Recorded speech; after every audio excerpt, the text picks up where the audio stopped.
Should anonymous sources who talked to Tapper have spoken up about their concerns while he was in office, while he was still in office? And my other question is, why is this important to know now? Yeah.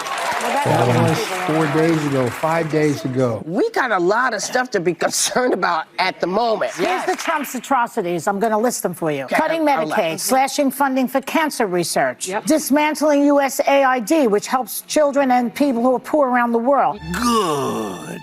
When is Jake Tapper going to write a book about the cognitive decline of the person who is in charge right now? Shut up, silly woman. In this world, there's two kinds of people, my friend. Those with loaded guns and those who dig. Broadcasting from a Montana wilderness fortress at the headwaters of the Missouri, this is Matt Christiansen Live.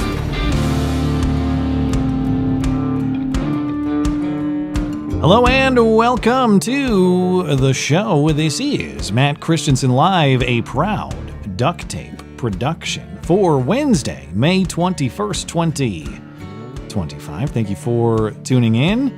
Sitting shotgun tonight is our friend Joshy Boy again. Hey-o. Because we're on a redemption tour after the lost half stream that was Sunday night. More on that in a moment. So far, so good. Connection-wise. We'll see how long that lasts. Welcome back. Yes, thank you.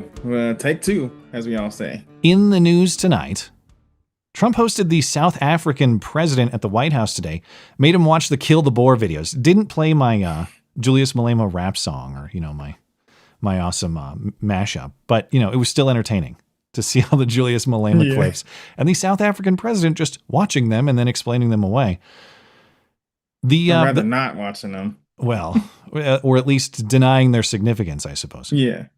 The fight over Trump's big, beautiful tax bill continues. Trump calls out Thomas Massie once again. Nancy Mace. Well, are you ready for Nancy Mace nudes or a Nancy Mace nude? You haven't seen it yet. No, I have not. Okay. Well, don't get too excited because you can't see much. But yes, Nancy Mace shows a nude photo of herself in a congressional hearing, if you want to call it that. A nude silhouette is how she later characterized it. Congresswoman LaMonica McIver actually got charged for that hammer punching incident with ICE and DHS personnel. Yeah. Still waiting on the body slam video, but she is actually criminally charged. Felony charges. Yeah, it's in the U-Haul with the Epstein files. Yeah. Right? It's coming. The body slam video might be, but the charges are real. So I guess we're pursuing felony charges against this lady. We'll see how that goes. Plus, I did bring back the hoax hate that was lost on Sunday. So we have rare Wednesday hoax hate. Couple stories I wanted to bring to your attention. Yeah. Don't do it often, but hey, if the stream gets knocked offline, then I guess we will. We'll take emails and calls and catch up with Superchat as well. Speaking of supporting the show, hey, if you enjoy the show, please consider supporting the show. You can do that one time or recurring for as little as $1 a month over on my website, mattchristiansenmedia.com/support. Support for the show not only helps me sustain, but it pays the people who make the show possible as well. There are perks available for your support also, and don't forget, we have lots of new graphics in the merch store too, t-shirts, mugs, and more. Likewise, merch sales not only help my operation, but they support the designers who make the graphics, all of whom are listeners of this stream. mattchristiansenmedia.com/shop. Find both of those links right there on my homepage, mattchristiansenmedia.com, or mattis.gay if you can't spell my confusing name. Plus, we got to say hello to our featured listener-owned business for the evening. That's our friends over at Western Razor Company. We know we're being lied to on a daily basis by our government, by corporate media, and by razor companies too. Think about it. Their ads used to appeal to your masculinity. Then they took advantage of your sensitivity with aloe strips. They kept adding blades, thinking you wouldn't notice how clogged they get. And the more they changed, the more plastic and disposable they became. The honest truth is that those other razor brands are lying to your face, and our friends at Western Razor aren't going to take it anymore. That's why their safety razors are 100% metal, made in the USA, and made with integrity. The replacement blades are inexpensive too. So you get a great shave and you save money long term because when you buy Western Razor one time, it lasts forever. Listeners can get a 10% discount on any order when they use promo code MATT10 at checkout. Don't let those other razor brands lie to your face. Go to westernrazor.com. Order yours today. Western Razor, the last razor you will ever need. You can find everything you need from our friends at Western Razor, plus all the other deals from our friendly listener-owned businesses. MattChristiansenMedia.com/deals. Deals by listeners for listeners. And a reminder. What was that? You have razor commentary? Yeah, I need to pick me up a kid. As you probably not have guessed, I hate having facial hair. Are you a well-bearded man otherwise? No. I am a goateed man. But I tried growing out the beard, just didn't look right. It turns out I actually do like being clean shaven quite a lot. You should pick up a Western razor. I'm gonna have to, man. That thing grows back like within a week, and it's really annoying. Promo code MATT10 at checkout. Hey, if you want to smell great too, check out the new colognes from our friends at Hero Soap Company. Solid colognes in my signature scents, Timberline and Old West. Remember, not only do you get a discount on these colognes, but anything and everything from Hero Soap Company, bar soaps, liquid soaps, shampoo, conditioner, all of that stuff, 10% off, promo code MCListener at herosoapcompany.com. All of it makes a great Father's Day gift. Just saying. I don't know if your dad is smelly or not, but he certainly appreciates the soap and the cologne. But, well, no, I don't think so. He's a deacon at my church, and he also kind of works in a nuclear plant, so I don't think he will smell. I didn't mean your dad specifically. I just meant a generic dad out there. But if your dad, whether he's smelly or not, herosoapcompany.com, promo code MC listener, 10% off. Okay, I want to talk about what happened on the stream on Sunday a little bit. Because it's not just what happened on Sunday. It's been a completely insane 72 hours. First of all, as you were here for, my internet connection mysteriously dies during Sunday night's stream. Got to cut the show early. So that's going to piss me off. I go to bed all pissed off because I prepped plenty more for that show that I wasn't able to use, couldn't get to. I go to bed. I wake up Monday morning, still angry, thinking, geez, my stomach kind of hurts for some reason. That's weird. By 10 a.m., I was projectile vomiting. Okay, I never throw up. And I'm talking the kind of throw up where you throw up with the full force of every muscle in your body involuntarily contracting. That's disgusting. And as quick as it came, it was gone, but it knocked me out Monday and half the day yesterday. So my apology for not having a video this morning.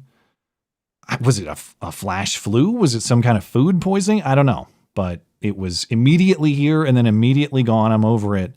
But it just, for the last couple of days, it felt like every time I turned around, someone was metaphorically punching me in the face. But I'm back at it again. On the internet connection, I think people know this, but I want to say it explicitly. I take that sort of thing very seriously. When the show gets cut due to connection, that's not like, oh, well, what a bummer.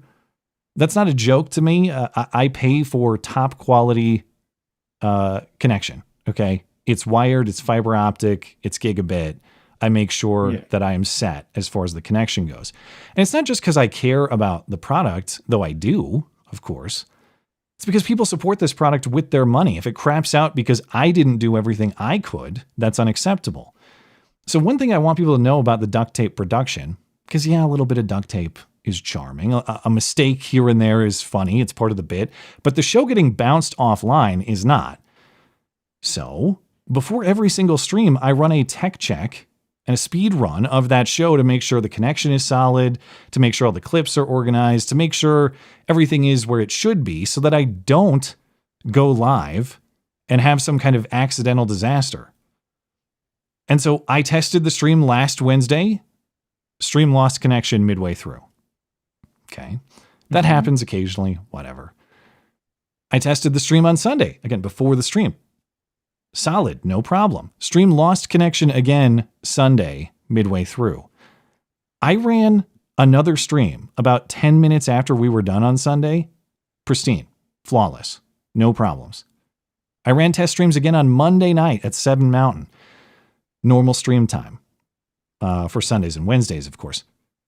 And I ran another test stream last night. All of them perfect.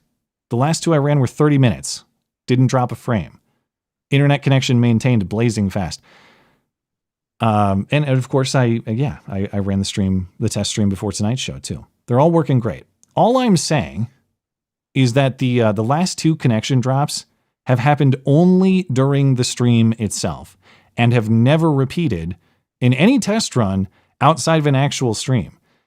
And that's very, very odd. There are a number of factors that could explain that. I'm working to investigate them. Right now, I'm kind of wait and see. Hopefully it's a coincidence, but if it's not, and if it comes back, I'll have to investigate further. But again, my apology for show interruptions.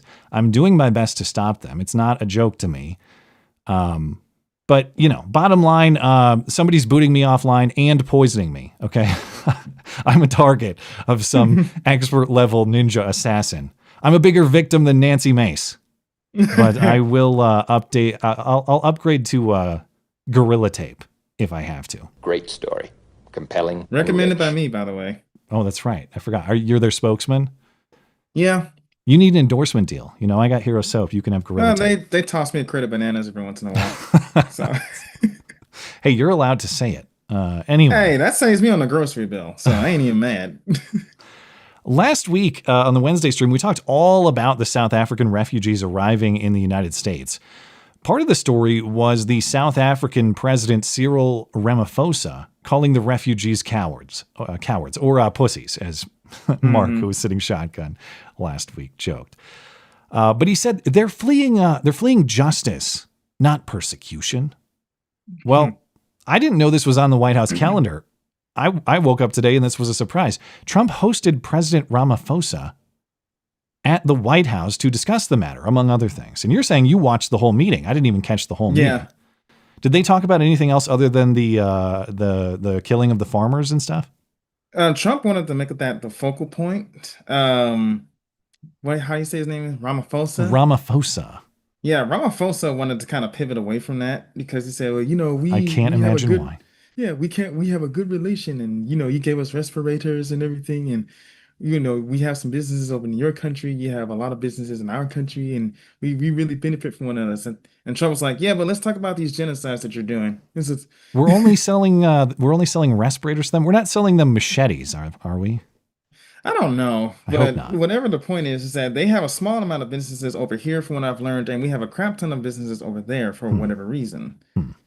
We don't need South Africa, is basically what I'm saying. Oh, well, certainly after they kick out all their farmers, we'll need them less. Yeah, and when they're starving and need food and everything, I would suggest Trump says, nope, just cut them off. Yeah. Maybe once they all die out, we can transport the boars back to their rightful land. On the topic of kill the boar and wouldn't that be ironic? On the topic of kill the boar and the farmer attacks, the refugees, all that stuff. Trump had the montage ready to play for the South African president to respond to. Man. Hey, if white farmers aren't being persecuted in South Africa, how do you explain all this stuff? Turn the lights down and just put this on. It's never been scared to kill. A revolution demands that at some point there must be killing, because the killing is part of a revolutionary act. Kill the poor, the farmer. These are Should have played the song. burial sites right here.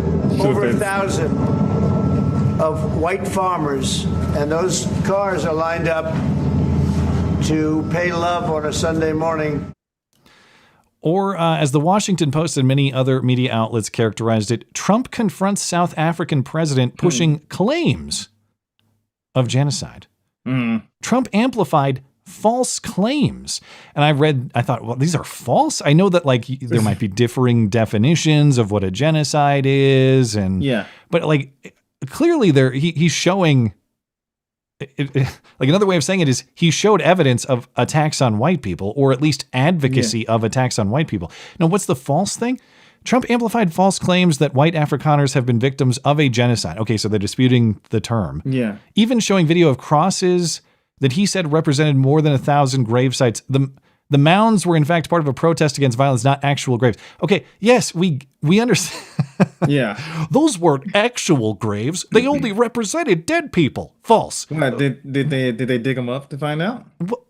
Fair point to the Washington Post. Did you guys go investigate Did you guys yourself? go over there? I think people understand that there aren't like 1,000 graves concentrated. Yeah. That they were making a representation of those graves. Okay. Mm-hmm. Are they disputing that those graves are real somewhere? Are they just fake? They're all fabricated? Is that what I don't know what the Washington Post is actually saying here. According to what I listened to on the thing, Trump believes there are grave sites, right? I believe that what he was showing was one of them. I thought this was a protest site with crosses that are meant to represent deaths, but they're not actual grave sites. It could be disputed. I've heard Trump say this is a grave site, or he said there are grave sites. Maybe that is just a protest or whatever. Well, there's definitely dead people somewhere. Yeah, there's definitely graves somewhere. He even had like little articles and with people's obituaries, the white farmers who were killed, and handed it to the what's his name, Ramaphosa, right? He doesn't even look at him. He just kind of hands it off to his one of his colleagues or whatever, and. I wish you would. Are you about to show his reaction? I was going to say he has great explanations. You want to hear his explanation? You probably already did.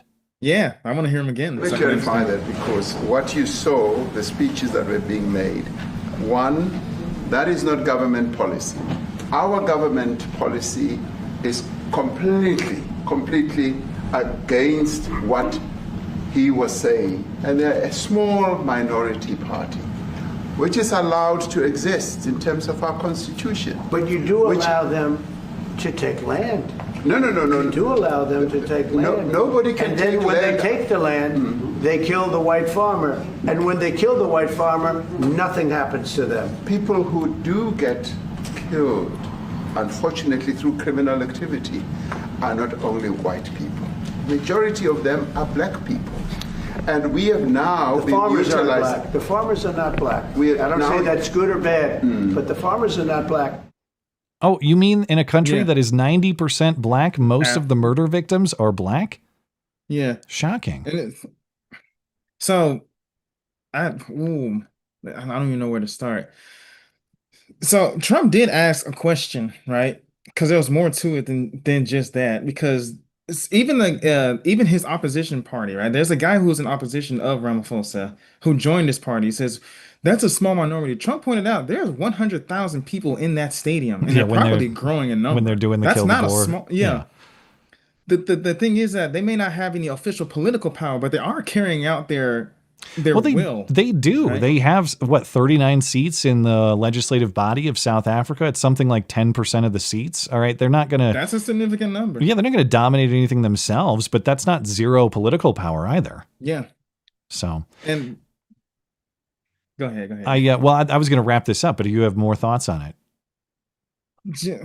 It's just the excuses that they hand says, well, we have high crime rates and we need the technology. And we also need jobs and everything. And the question that I have is that if you have high crime rates, right? I understand that you're kind of in a war or something like that. They had troops somewhere between the Democratic Republic and the Congo and Rwanda. But if you have high crime rates, why aren't you enforcing your laws to stop said crime rates? Yeah.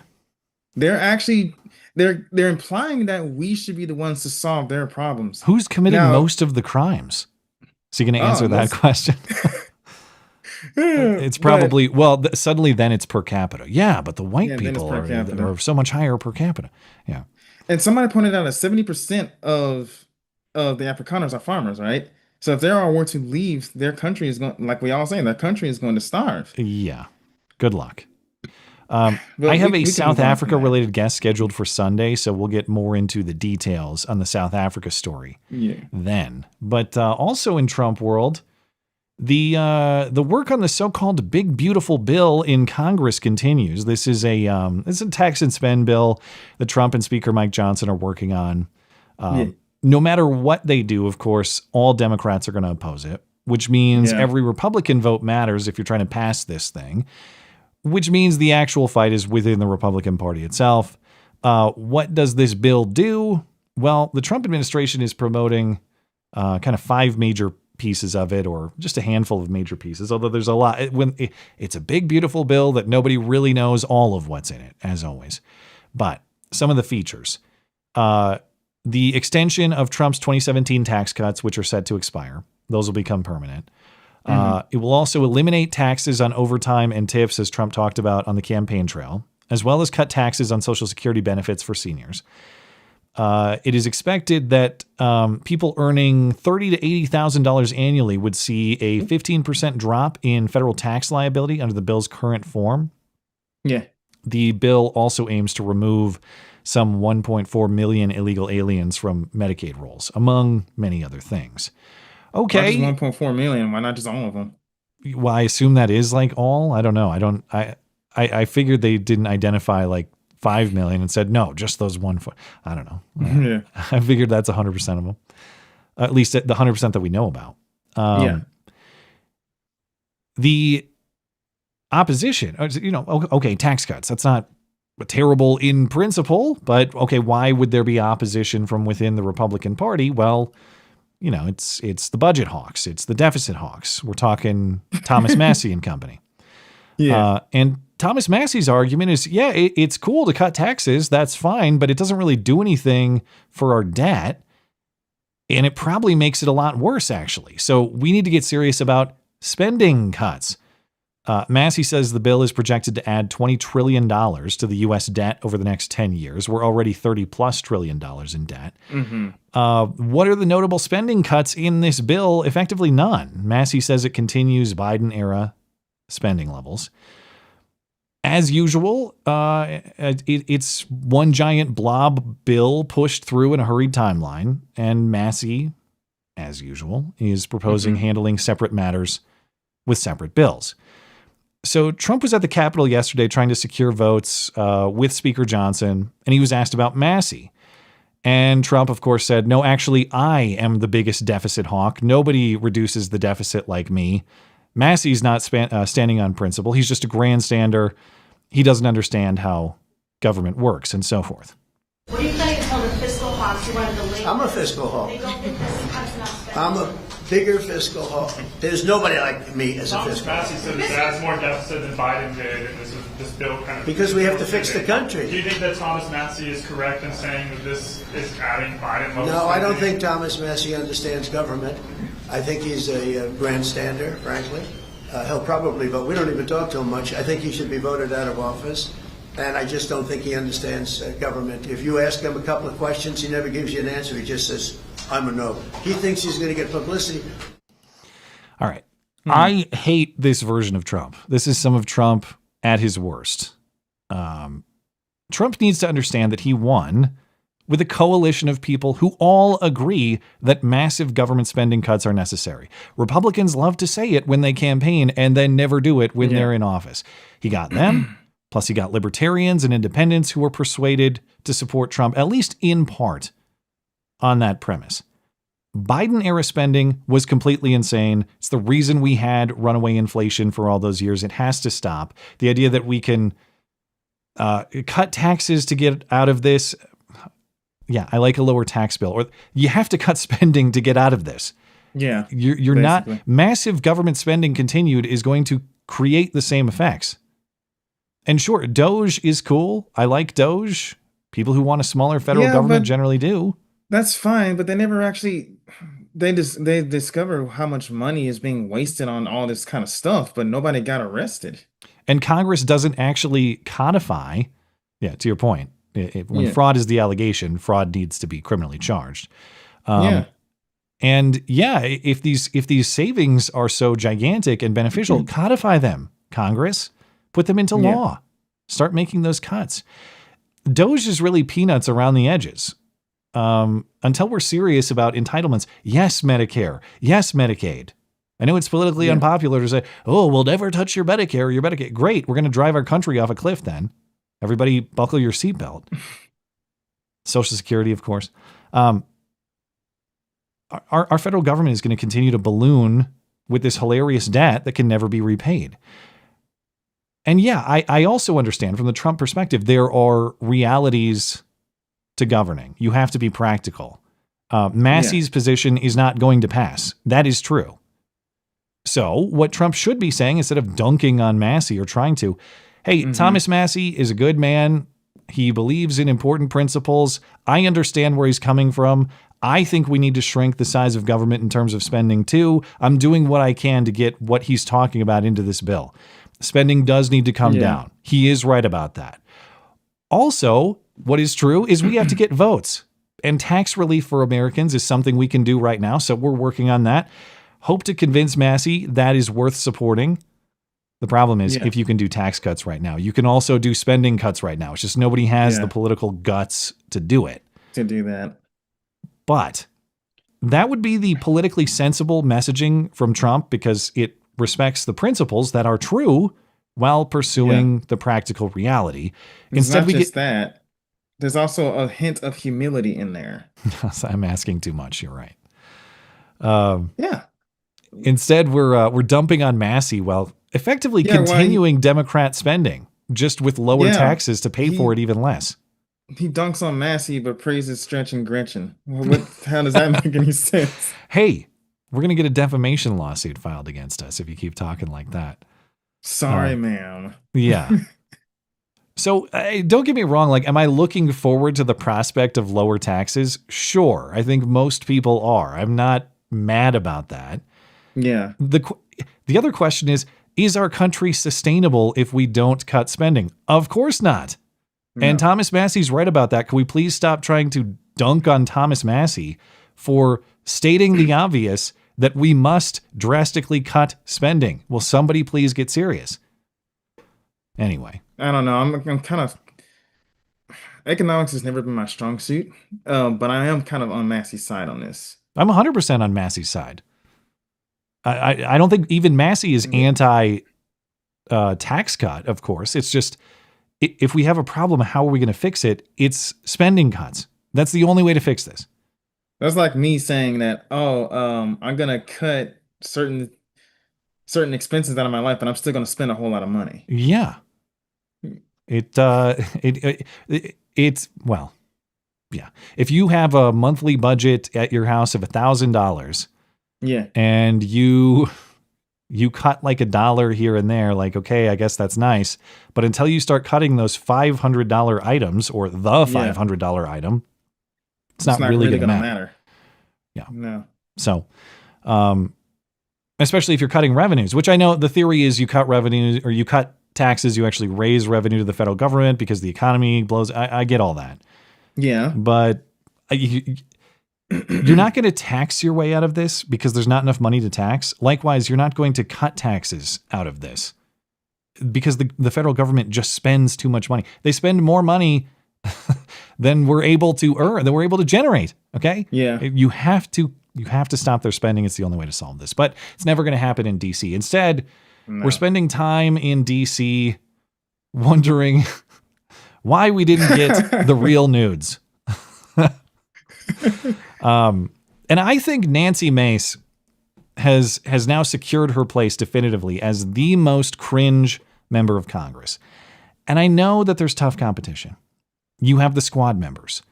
You have that Indian Justin Bieber guy who's trying to impeach Trump. Oh my gosh, I forgot about that guy. You have cane shaking Al Green during the not State of the Union. Is Chuck Schumer still alive? Yes, he is. Okay. My sources. There's him. He might be undead. I don't know, like one of those zombie creatures, but yes, he's around and moving. At least in the category of self-victimizing woman, which is one of the greatest cringe categories out there, Nancy Mace is your queen. I don't think it can be disputed.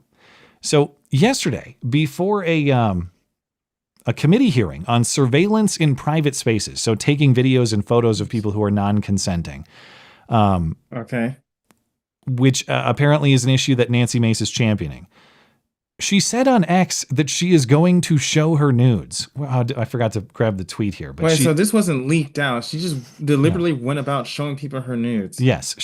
I don't have the tweet handy, but she tweeted something to the effect, yes, I'm going there. I'm going to show my naked body in Congress today to make a point about how women are abused with surveillance video. Or with videos and photos taken of them against their consent. And so everyone's like, holy, Twitter just blew up. Everybody tune in. She's going to show them. Okay. Nancy Mace tweets out this teaser video to explain what she's talking about. Today in my hearing, I'm going to dissect what that guy did to dozens of women hidden on a hidden camera and other devices as he recorded them with impunity, without their knowledge, without their permission, and without their consent. Patrick Bryant, I hope you're ready. I'm also going to be sharing some of the imagery that Patrick Bryant, that guy right there, took of myself and other women without our knowledge, without our permission, and without our consent. Okay. So Patrick Bryant, she's talking about. That is pink. Very feminine. She's accusing her ex-fiance, that's who this guy is, Patrick Bryant, of filming her naked without her consent. Okay. I mean, you think of like revenge porn or something like that, you know? Yeah. To show how serious this is, she's going to show the video that was taken of her. That's the premise here. And then she gets to this hearing and she puts up a still frame of herself behind her. And she talks about how important this nude is in the context of the Constitution. Liberty begins with the right to close a door. A hidden camera kicks that door off its hinges. The Constitution's Fourth Amendment enshrines a reasonable expectation of privacy. Yet today, that freedom is violated by secret cameras and hidden devices to record women and girls with impunity. Freedom is not a theory. It is the right to breathe. It is the right to dress and undress, to sleep without someone's camera filming your naked body. The founders wrote liberty in parchment, but hidden cameras erase it in pixels. Look at that big ass. Look at that I was just juicy about to comment booty. on that. Don't you think it's strange that these types of women always talking about like, oh, he talked about my ass or he filmed me naked? It's y'all some thirsty bitches, man. Damn. Can you even see the big juicy ass in this photo? Do you even know what you're looking at? I assume this is the first time you've seen it. I don't know what that is. Can you even attempt to describe what this scene is? It looks like she stole footage from that Paranormal Activities movie and just posted it on there. First of all, That's yes, it. this is what the constitutional framers were worried about. Nancy They didn't let Mace, women like you vote just for this reason. Nancy Mace walking around in her kitchen naked in confidence. That is what they were most concerned with. Is it her kitchen? Is it her ex-fiance's kitchen? I don't know. It doesn't matter. But that's what we're looking at here. It's an image of a kitchen and a house in which they both sleep. And these allegations, not just in my opinion, but at least according to information presented from Patrick Bryant, which we'll see this evaluated as this is adjudicated in court apparently, these allegations are fake. And why do I say they're fake? This is not like an unauthorized... She's acting like this is a peep camera. Yeah. This is clearly like a Ring camera or a home security camera in a house. Exactly. Lady, you're the one walking around naked, like turn the camera off. I guess this is probably his house, not her house. Even if it is, it's clearly a security camera. It is not, it's in the kitchen. You think he's capturing nudes intentionally in the kitchen? No. It's a security feature on his home, you psychopath. He's not taking, what are you talking about? And also, this is not like Exhibit X in her file of evidence here. This is her primary piece of evidence. He has a camera in his kitchen and living room, and I walked out there naked one time at night.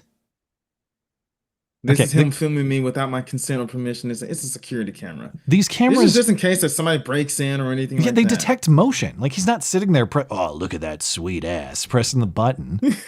Look at that big juicy booty. Look at that sweet ass that already sleeps in my bed. Okay, Patrick Bryant has denied the allegations. As he should. He said in a statement, I categorically deny the false and outrageous claims made by Nancy Mace. I've never... she said that he rapes people, too. I forgot about that. She didn't provide any evidence to that effect, as far as I've seen. Or maybe she meant like he metaphorically rapes them with video camera. I don't know. I think she said that he's taken videos of him raping women, but not her, I think is what she said, to characterize it correctly. Are you fucking serious? So I've never raped anyone. I have never hidden cameras.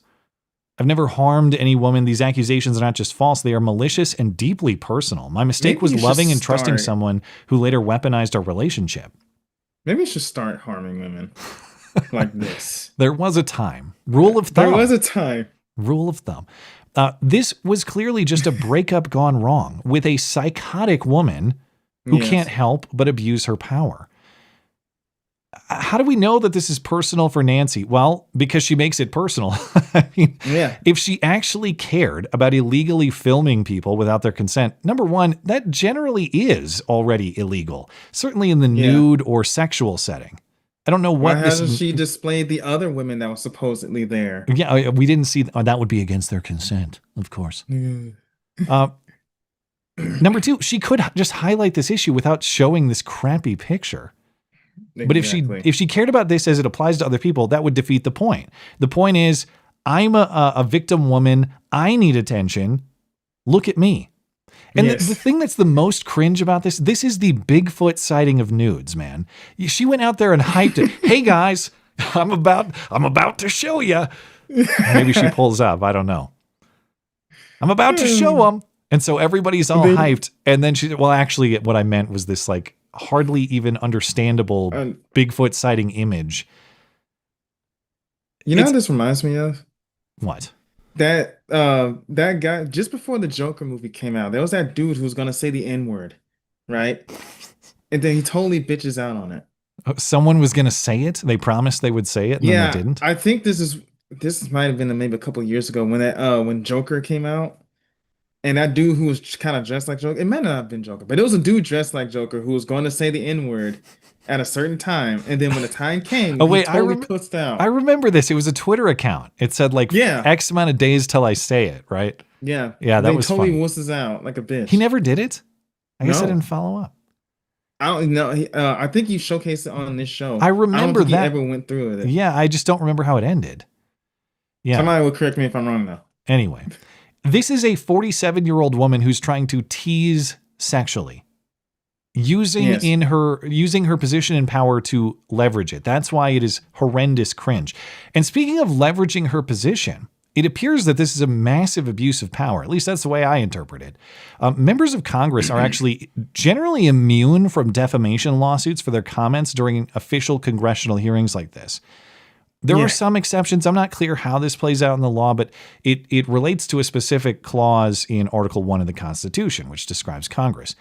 But this really looks like Nancy Mace using her position as a member of Congress, speaking in committee to make personal accusations against this guy and avoid consequences or minimize consequences if those accusations are straight up lies. And if I was a betting man, put everything I got on Nancy Mace is a dirty liar because she's done it before. Yes. There are already defamation lawsuits between some of these parties because she's not just accusing Patrick Bryant. She's accusing other people associated with him. There are defamation lawsuits between different people that exist here. So is Nancy Mace just using the congressional hearing as a way to make public accusations on a personal matter while minimizing her own liability for those accusations? That's really what it appears like. Yes, 100%. If she's accusing this guy or these guys of a crime, hey, you know who's in great position to have that crime prosecuted? A member of Congress. Why don't you do that? If she has no evidence for what she's saying and can't provide any, she needs to be removed from Congress immediately for abusing her seat. But that's never going to happen. Well, we're starting to see accountability being enforced now. Well, Nancy Mace is trying to get it. Accountability for others. I'll get to that in a moment. Now, this shouldn't be surprising, and it isn't surprising. I want to highlight several Nancy Mace red flags that have been flying proudly for years now. Number one, Nancy Mace built her career on invading. She has built her political career on calling out men for invading women's spaces in the context of transgenderism. We won't have them in the bathroom. We won't have them in the locker rooms. That is the correct position. I'm not saying that's wrong. However, it's notable that Nancy Mace herself built her career on invading a men's space. She was the first female graduate of South Carolina's military academy, the Citadel, in 1999. And she wrote a book about it, too. It was called In the Company of Men. And it sounds like she's been in the company of a lot of men for many years now.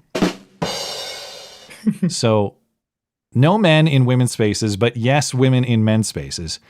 Awfully feministy. Yes. Do you remember when she committed a hoax hate a few years ago? You remember this one? Yes, I actually do remember that. Yeah, I know we talked about it on this stream. It was 2021. Nancy Mace, who I believe was a new member of Congress at the time. 4 fucking years ago, man. Yeah. She said Antifa activists vandalized her home with graffiti. How convenient that they just chose to get the concrete on the sidewalk in front of her house and on the foundation. They didn't touch anything painted. Shockingly, these perpetrators were never discovered, never charged, because Nancy Mace is the perpetrator. She did it. And it's not just like guessing that she did it. There's decent evidence that the handwriting is the same. I know it's hard to see in this particular depiction, but the A's in her handwriting and the way that they're written in the spray paint is exactly the same. That's kind of common way to make an A. But here's what's odd. If you look closely, and you can't really see at this low resolution, but you can look yourself later. Yeah, I got she dots her I's with her handwriting with like a caret symbol. Gotcha. Like a upward arrow. And the I's with the spray paint were dotted in that same odd way. I've never seen anyone dot I's like that. So she 100% committed a rare right-wing hoax hate. She did it. I remember fully now. It is rare. It's not a whole lot that we see that from the right side. The woman is an attention whore, and it's the same stunt that she's doing now. It's just a different It's been like method. that since the fall of man. Yeah. Fake. Look at me, victimhood. Yeah. And who really is the sexual pervert here anyway? Never forget this Nancy classic. She showed up at the National Prayer Breakfast in 2023, an event organized around traditional values. Mm-hmm. And she barely made it in time because that same ex-fiance, Patrick Bryant, he wanted to get down, but they didn't have the time. And she told the crowd. Another year, another standing room only event. And when I woke up this morning at 7, I was getting picked up at 7:45. Patrick, my fiance, tried to pull me by my waist over this morning in bed. And I was like, no, baby, we don't got time for that this morning. I got to get to the prayer breakfast and I got to be on time. And a little TMI, but he can wait. I'll see him later tonight. That's disgusting. Jeez, what a whore. Yes, I'm sure. I'm sure he's the sexual abuser here. He's the one who's too feisty with his sexual appetite. Nancy, lady who can't not talk about it at the National Prayer Breakfast. Look at me. It's supposed to be a holy day, right? It's supposed to be a holy event. You fucking harlot. I may be an aging woman, but I still have sexual appeal. Look at me. Look at me. She just can't stop. Everything about this woman is crying for attention, masquerading in conservative values. It's all a sham to promote herself. And so, at least in my opinion, I now crown her the most cringe member of Congress. Now, why is she the queen? Because at least the others are more honest in their views, in my opinion. Mm-hmm. Nancy Mace pretends to stand for conservative values, but is purely a grift to promote herself. If you are bringing your nudes to a congressional hearing, you're not a conservative. I don't care what the context is. So, sorry, Nancy is the cringe queen of Congress from this point forward. Although there is good competition, so maybe someone will usurp the throne. I will say this: conservative women like her, usually known as covert feminists, and they tend to be worse than leftist women. I know we always like to poke fun at leftist women for being crazy and out of control and everything, but these types of women are actually maybe not worse because they're not causing irreparable damage, but the covert feminists, everybody does need to look out for them. So if you're dating a nice little girl or anything like that, if you're dating a nice lady and she seems to have all the traditional values of that of conservative, ask her about equality or egalitarianism, right? Ask her if she thinks that women should have the right to vote. And if she answers, yes, I believe in equality, I believe I should be equal to my husband. Yeah, you drop that bitch and you run. All right. This has been Dating Advice with Joshy Boy. Results may vary. All right. Results will save your life. Yeah, they might. Take it from a Well, single man. you know, being a single man, being a single woman has catastrophic effects. Okay, they all go loony. Being a single man, I would say, is not ideal, but I would much rather be a single man than a single woman. That's for sure. That's even biblical, though. Yeah. So it's better to live on the corner of the roof of your house by yourself than it is to share a mansion with a nagging woman. I guarantee you that is biblical. I'm going to have to visit that piece of scripture. I'm unfamiliar with it. I'm going to have to find it for you. All right. But maybe Nancy will have some redemption because Nancy is now leading the charge against LaMonica McIver. Get to that. The body slam expert. There she is.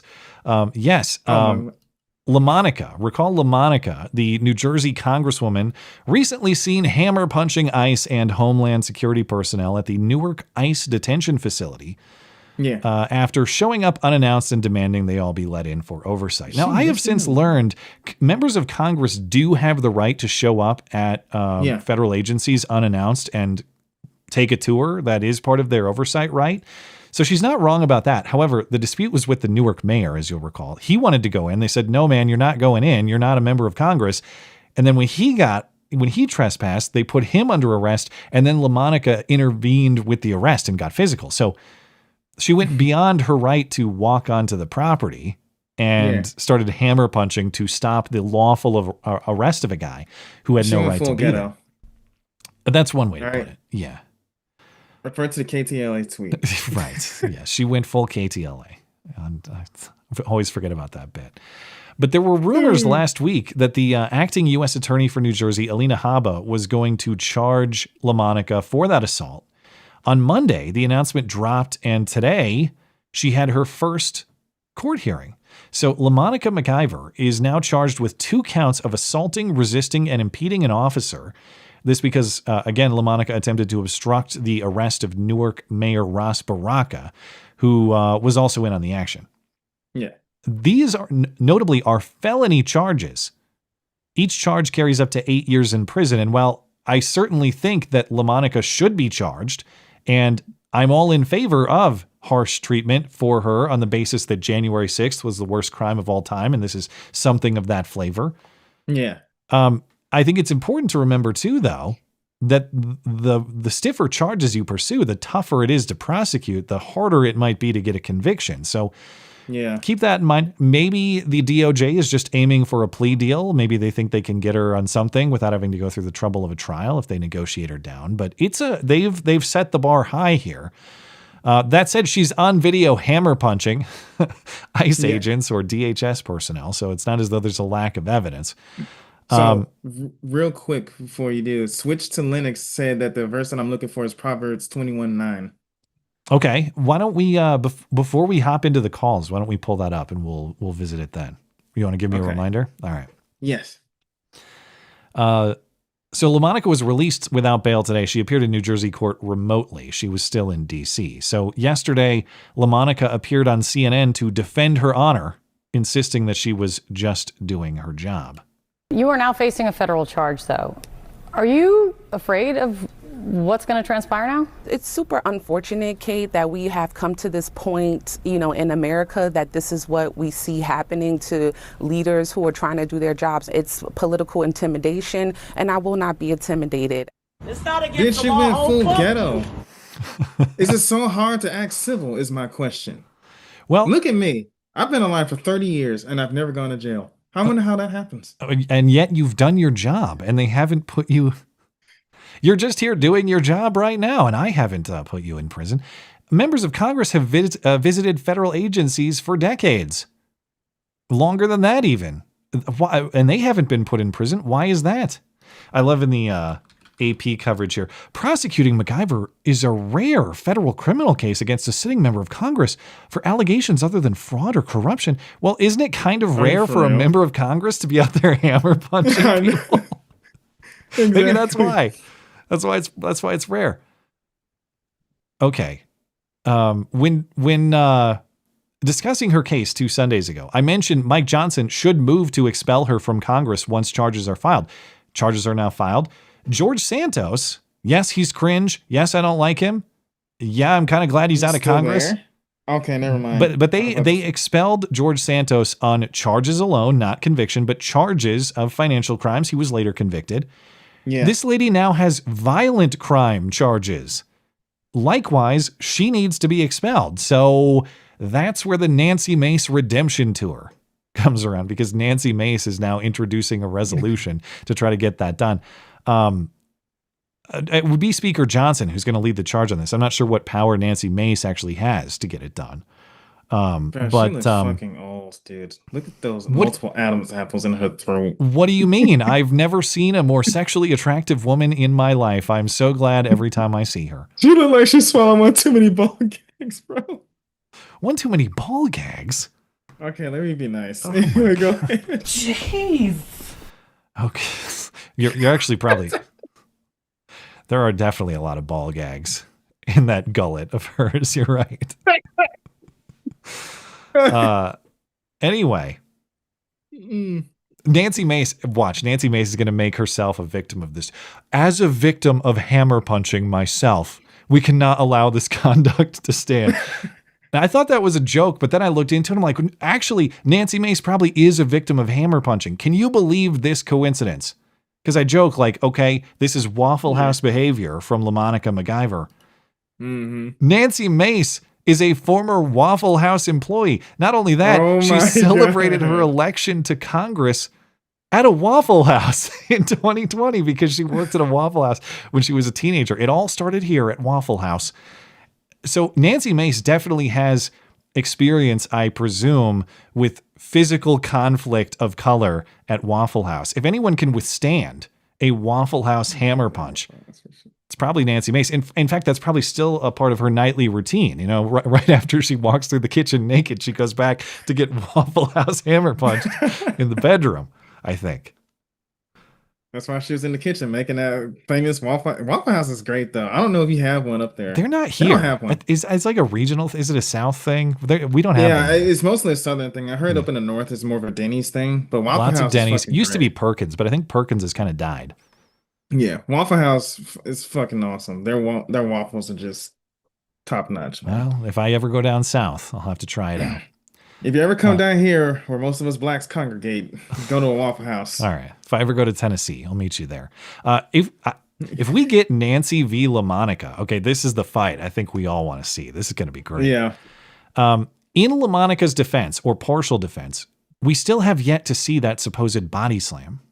Remember, the assistant to Kristi Noem was on CNN after this happened. She said there's video of LaMonica body slamming ICE or Homeland Security personnel.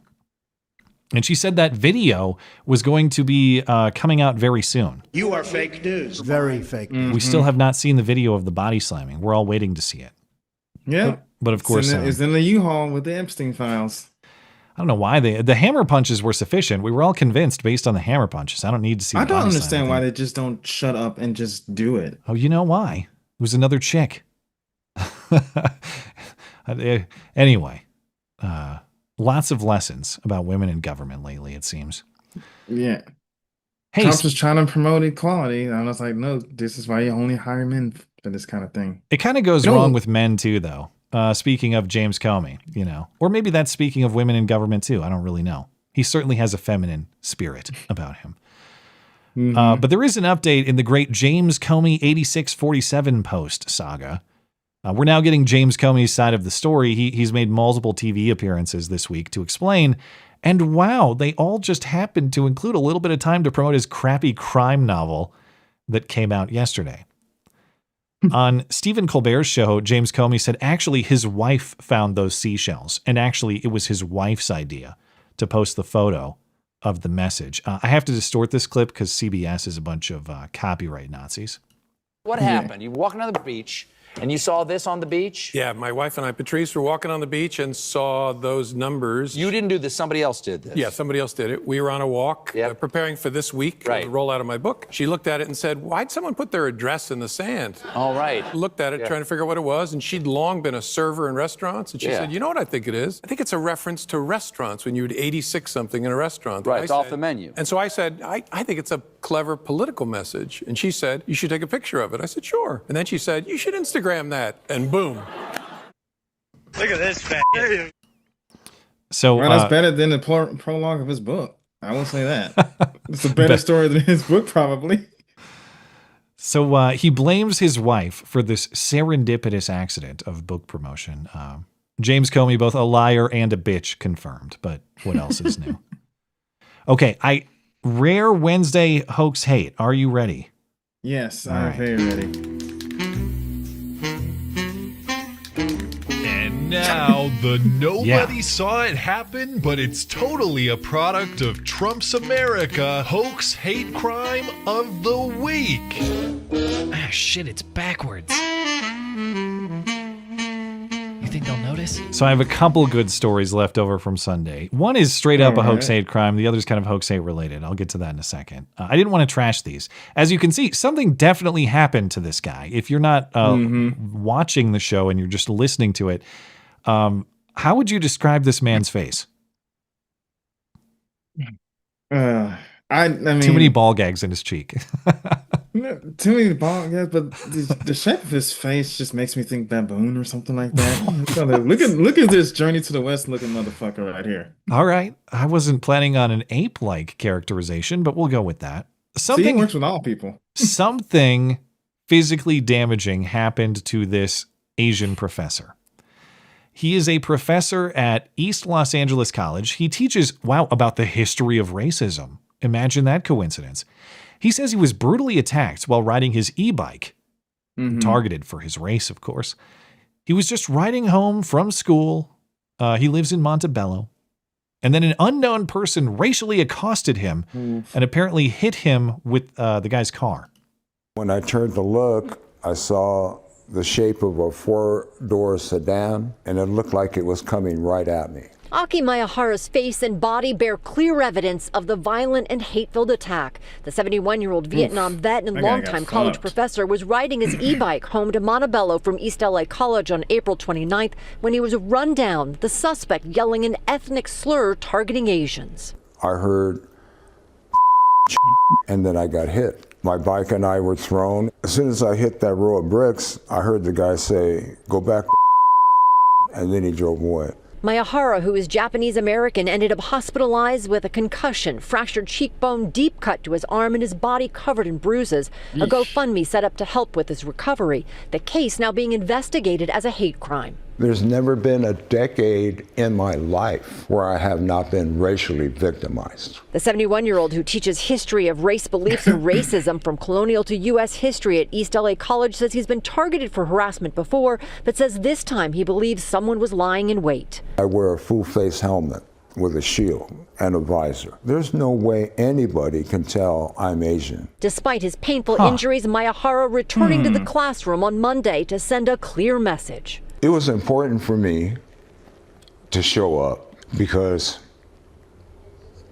they're trying to stop me. I'm sure. Okay, so quick question. Did these attackers look a lot like me or you? I hate Asians.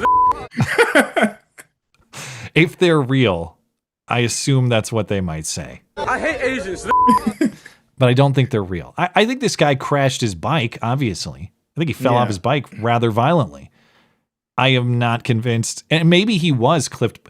Maybe he was engaging in general faggot cyclist behavior and was hit for that reason. By the way, I meant to tell you this a long time ago, but I share your hatred in cyclists. Well, good. You're a sensible person.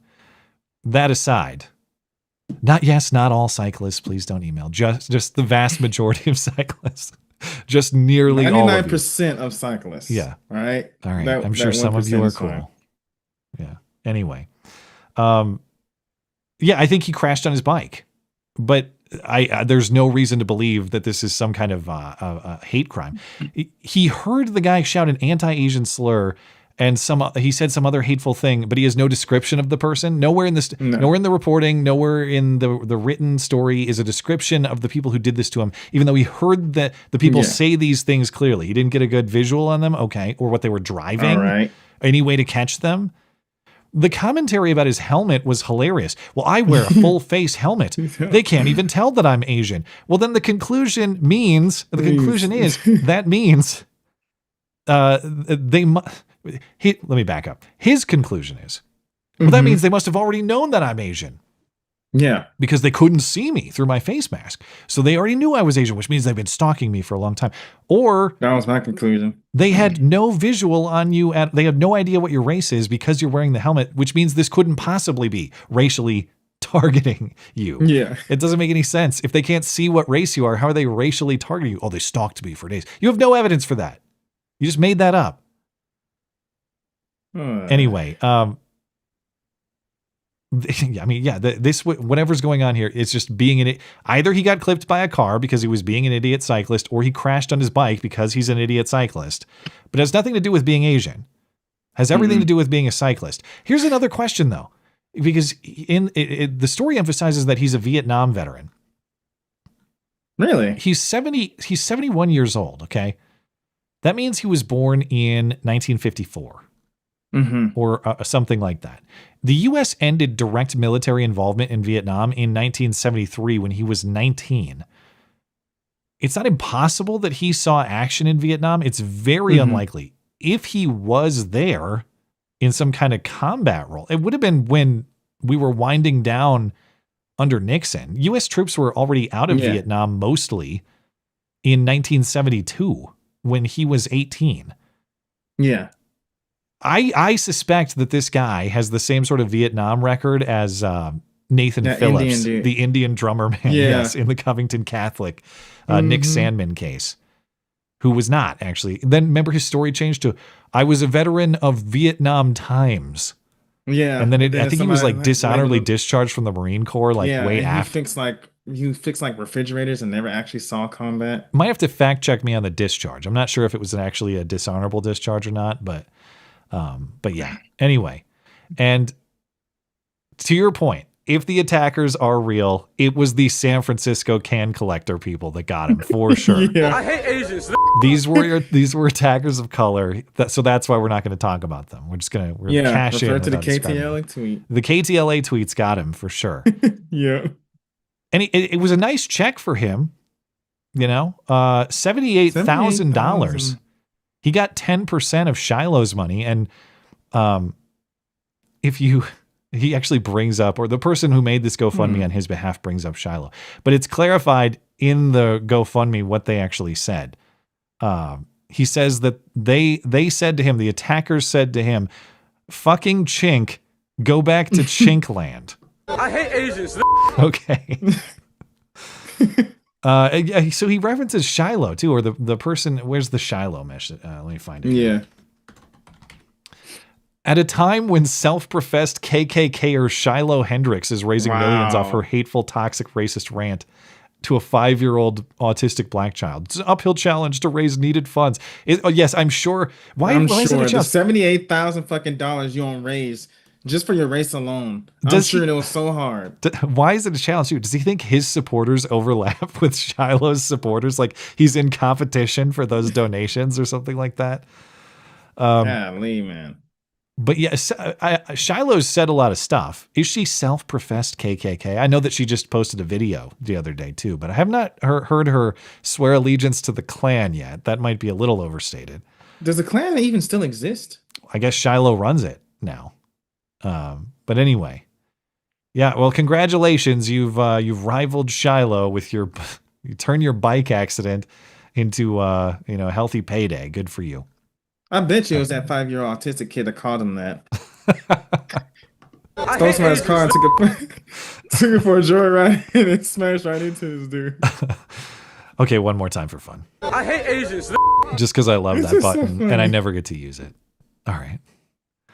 Okay, this one, and we'll get to our callers in a little bit. Appreciate your patience, guys. I know I'm going a little long, but these are leftover from Sunday, and dang it, I prepped them. So I'm not going to. And I have to.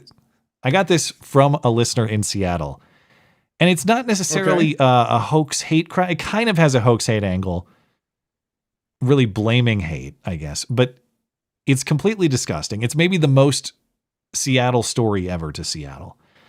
But on the east side of the city, on the shores of Lake Washington, there's a park called Denny Blaine Park, which has historically been some sort of homosexual gathering site. It is recognized as an LGBTQIA+ space. The The park is small and it sits in a residential community, as in it's surrounded by homes. Okay. Due to the homosexual preferences at the beach, or maybe the Nancy Mace preferences at the beach. Yeah. And of course, the fact that it's in Washington, there is no law against nudity itself. Many people at this beach are often nude, and that's not against the law. It's not against the law, whole book. It actually is not. You can walk around naked. Though there are some qualifiers on that. I'll explain in a moment. Alrighty. But in recent months and years, I think this has been going on for a long time, the nudity has intensified, okay? Now, area hobos have claimed this particular park for public masturbation. Oh my God, bro! And a group of neighbors is suing the city for failure or refusal to stop this exhibitionist yanking.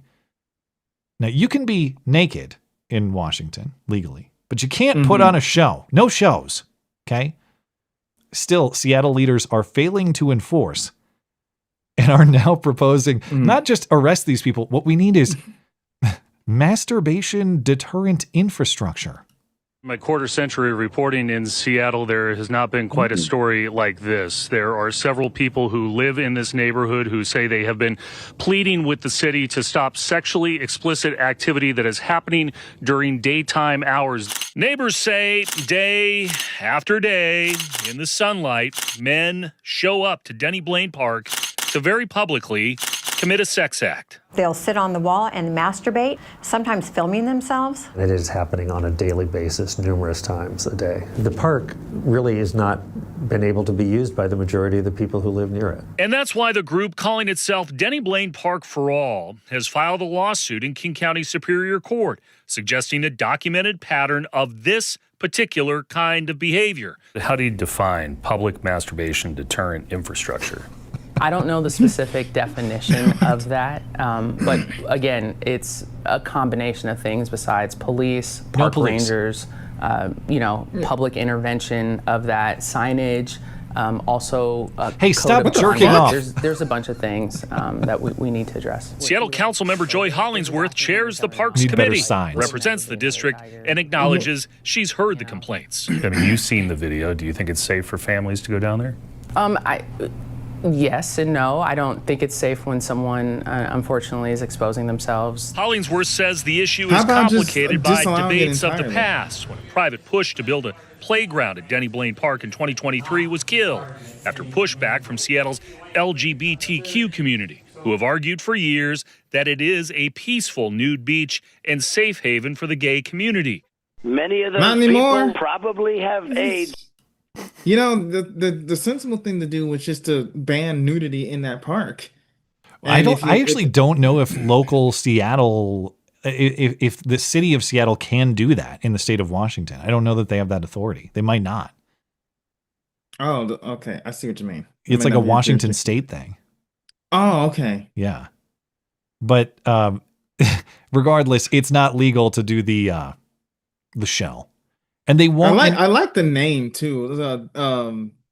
What's the name? Denny Blaine Park for All. Yeah. Well, all except the masturbating hobos.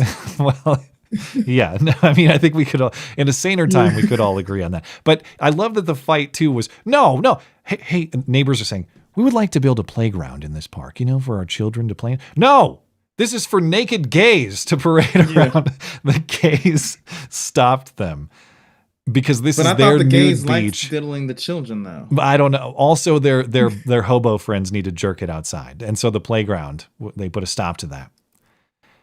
And that's not even really an unfair characterization. Speaking with local Fox, Seattle gays say that police can't solve this problem. If neighbors don't like it, they should move away. If people are going to have a lot of hate on people just kind of coming out here to do their own things, I think it'd be better if they'd rather move somewhere else if this is too much in their space, but this is also a public space where people should be allowed to do things as long as it's peaceful. I don't think only police are going to solve the problem. I think it's a complicated one, and I think it's going to take all of us. Okay, so it's peaceful jerking. Let's be clear, right? Do whatever you want as long as it's peaceful, right? Yeah. So if me and all my homeboys want to come over there one day and just start yelling a bunch of homophobic slurs, right? We're just doing it peacefully. We're not yelling at you. Those words are violent. Faggot. What they're gonna do? Arrest us? Then they'll be racist. Is it masturbation deterrent infrastructure to yell at the hobos? Hey, you sick fuck, put that away. Does that count as infrastructure? Oh, it's a very complicated problem. No, it is not. Arrest those masturbating hobos. Okay? It takes far more than police. It takes one cop whose job is arresting masturbating hobos. That's it. One police officer.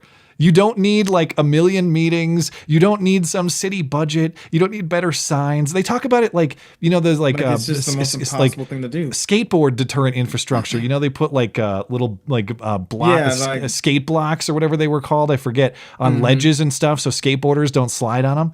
They act like that is what is needed. No, just arrest these yanking hobos. Yeah, why just is arrest it so them. hard? Give them a brief beating and then arrest them. Okay. Anyway, this has been going on for years. This lawsuit that these neighbors are bringing, that's just the latest. For years? Yes, this is just the latest attempt to solve the problem. I assume this is the last civil attempt, because if they don't win the lawsuit, what option do you have? You can do what that gay guy said and leave, or you can resolve the matter some other way. I'm not going to describe what methods might be deployed to resolve this matter. But if you like your home and you believe you have a right to it, and you would like to take your children to the park without looking at some hobo putting on a show, at some point people take matters into their own hands, and that's exactly where this is headed. I think I'd rather for the latter to happen, to let people just take matters into their own hands. I guarantee you that most problems can be solved, and I may seem like a violent person, right? A thorough beating is all usually what it takes. What is left? What is left? It used to be, we just want to be left alone. Okay, we just want to live our life. We're not going to affect you. Then it turned into you have to pay attention to us. We need the parks so that hobos can jerk off. I guarantee you, a little bit of violence goes a long way. See, here's the problem with people like this. We call them the theater kids that have taken over everything, the gays and all this other stuff. They call the theater kids because they never got their ass whooped before.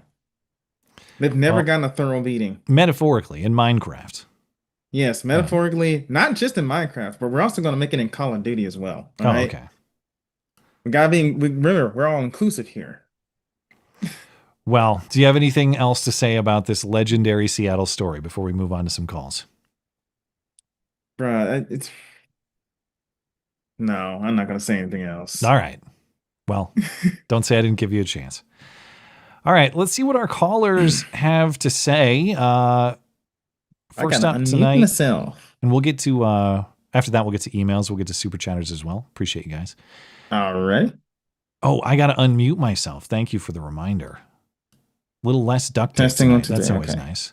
Bobble, are you there? I am, sir. How are you? We are well. What's on your mind? Can you hear me okay? Yeah, I can hear you, right? All right. All right, sweet. My setup is correct this time. Go right ahead. Very good. So I've got a little bit of interesting context for you. So I live in the lovely state of New Jersey, and I am a member. One of the constituents of Miss Monica or LaMonica McIver, excuse me. Don't forget the law. Yeah, she is my current representative. So I've actually been following this very relatively closely, and I'm kind of excited to see it.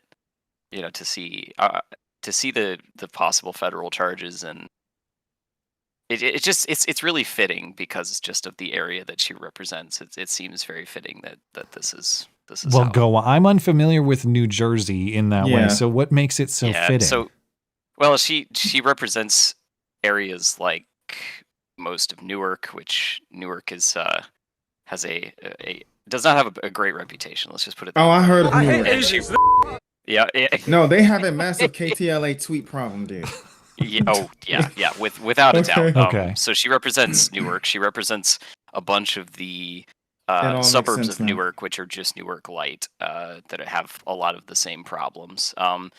And there's a little bit of context to how she came to be the representative. So the previous one was a gentleman by the name of Donald Payne Jr. Mm-hmm. And Donald Payne Jr.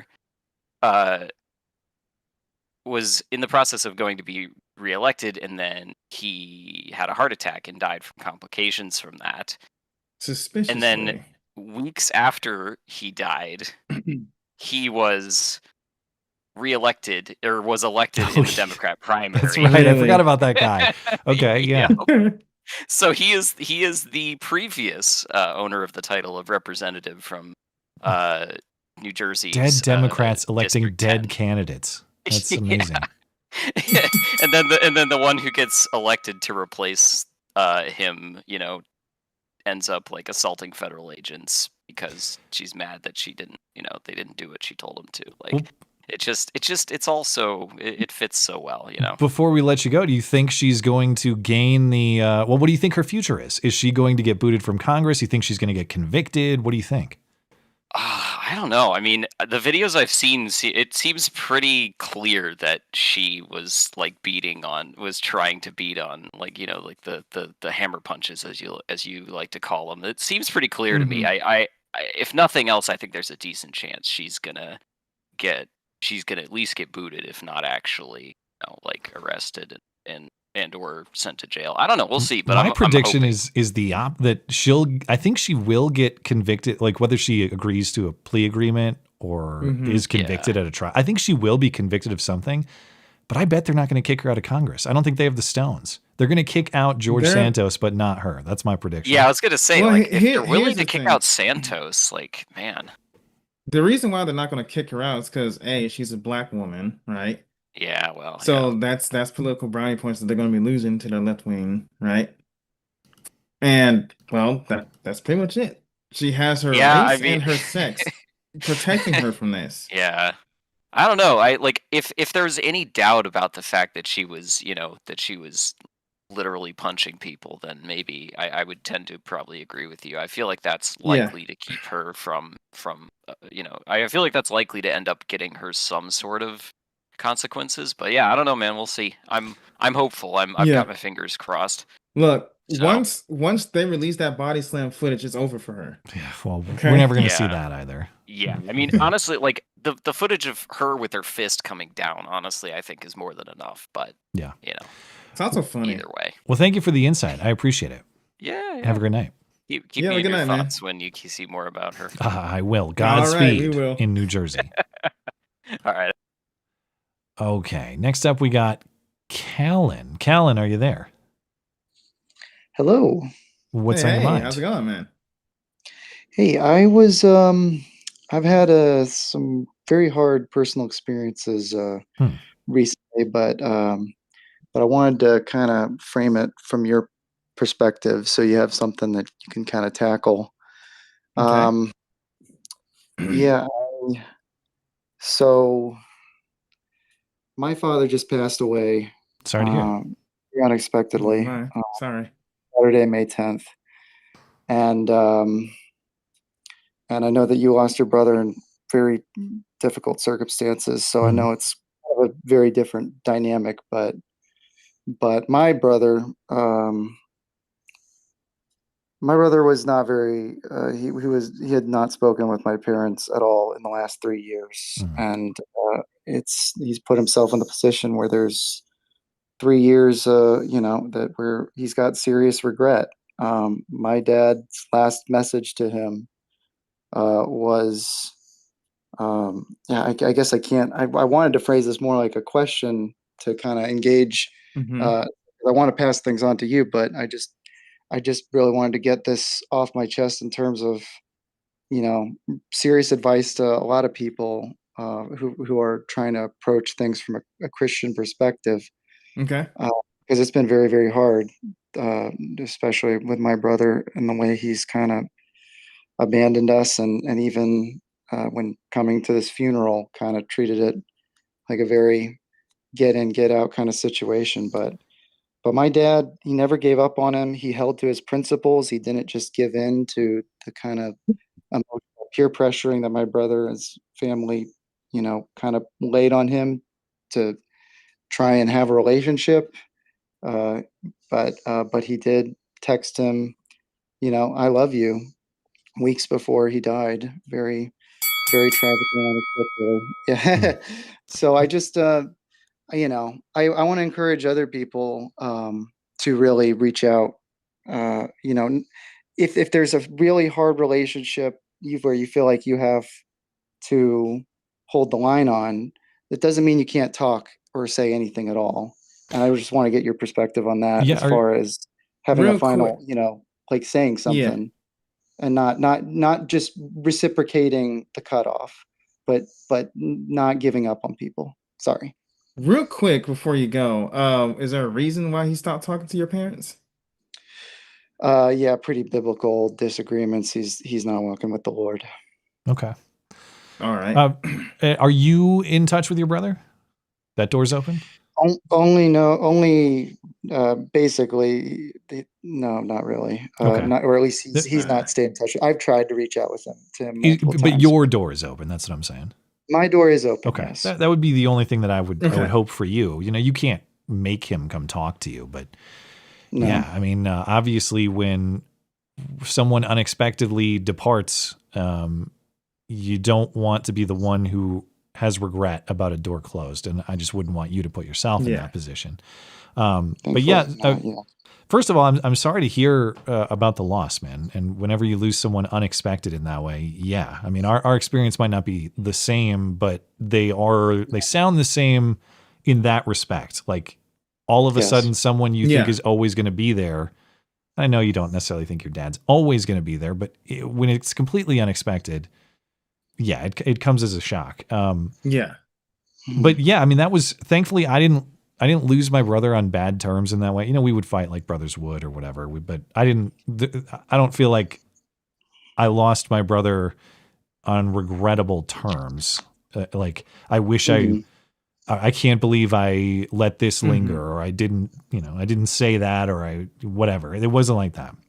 And circumstances considered, I am grateful for that. So I think the lesson that you're discussing is an important one.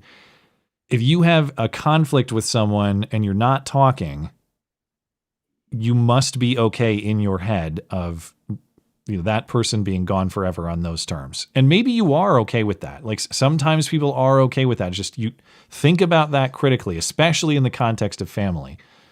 Because family family are not replaceable. Okay, you got friends, you got coworkers, you got classmates. Those people, they're replaceable in relationships. Okay, I'm not saying they're replaceable as people. All life has value, of course. Yeah. But those relationships are replaceable in your life. Your brother's not replaceable. Your dad's not replaceable. Those things are not replaceable. So make sure that you cherish those relationships and maintain them. And I can kind of relate to that because I'm kind of in the same position with my eldest right now. Well, him and I aren't talking. I kind of had to disown him simply because of how he treats everybody. Right now, what I would encourage, especially from a Christian perspective, right, is to always just leave the door open. Like if my brother wants to reconcile with me, he has to be the one who comes to me, though. Right? I haven't been the perfect little brother, but the door is always open to reconcile, right? And until that person is ready to reconcile, there's really nothing more you can do with it.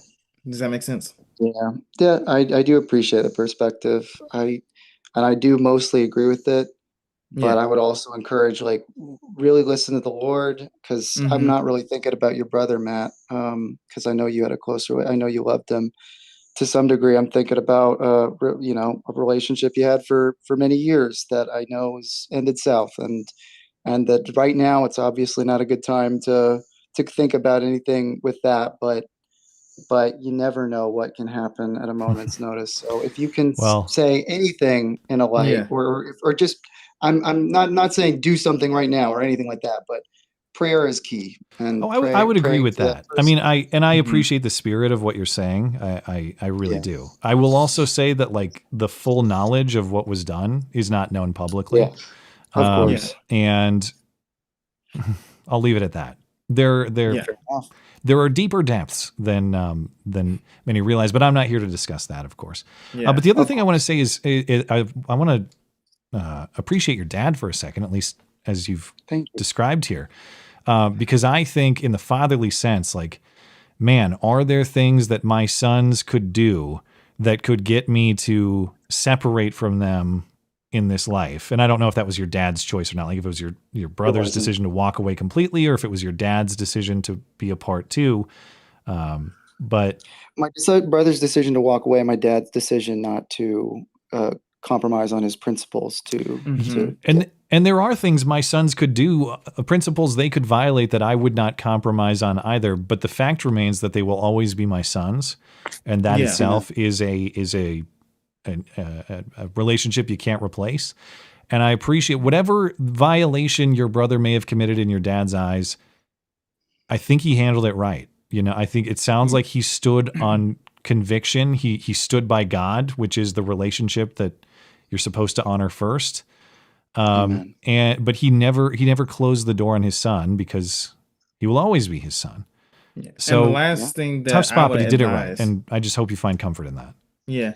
Yeah, I do. Yeah. Thank you. And the last thing I would say, right, especially if you're following Christ, you should also understand that not everybody is going to be for Christ. Christ didn't come here to unite, but to divide. You understand that, right?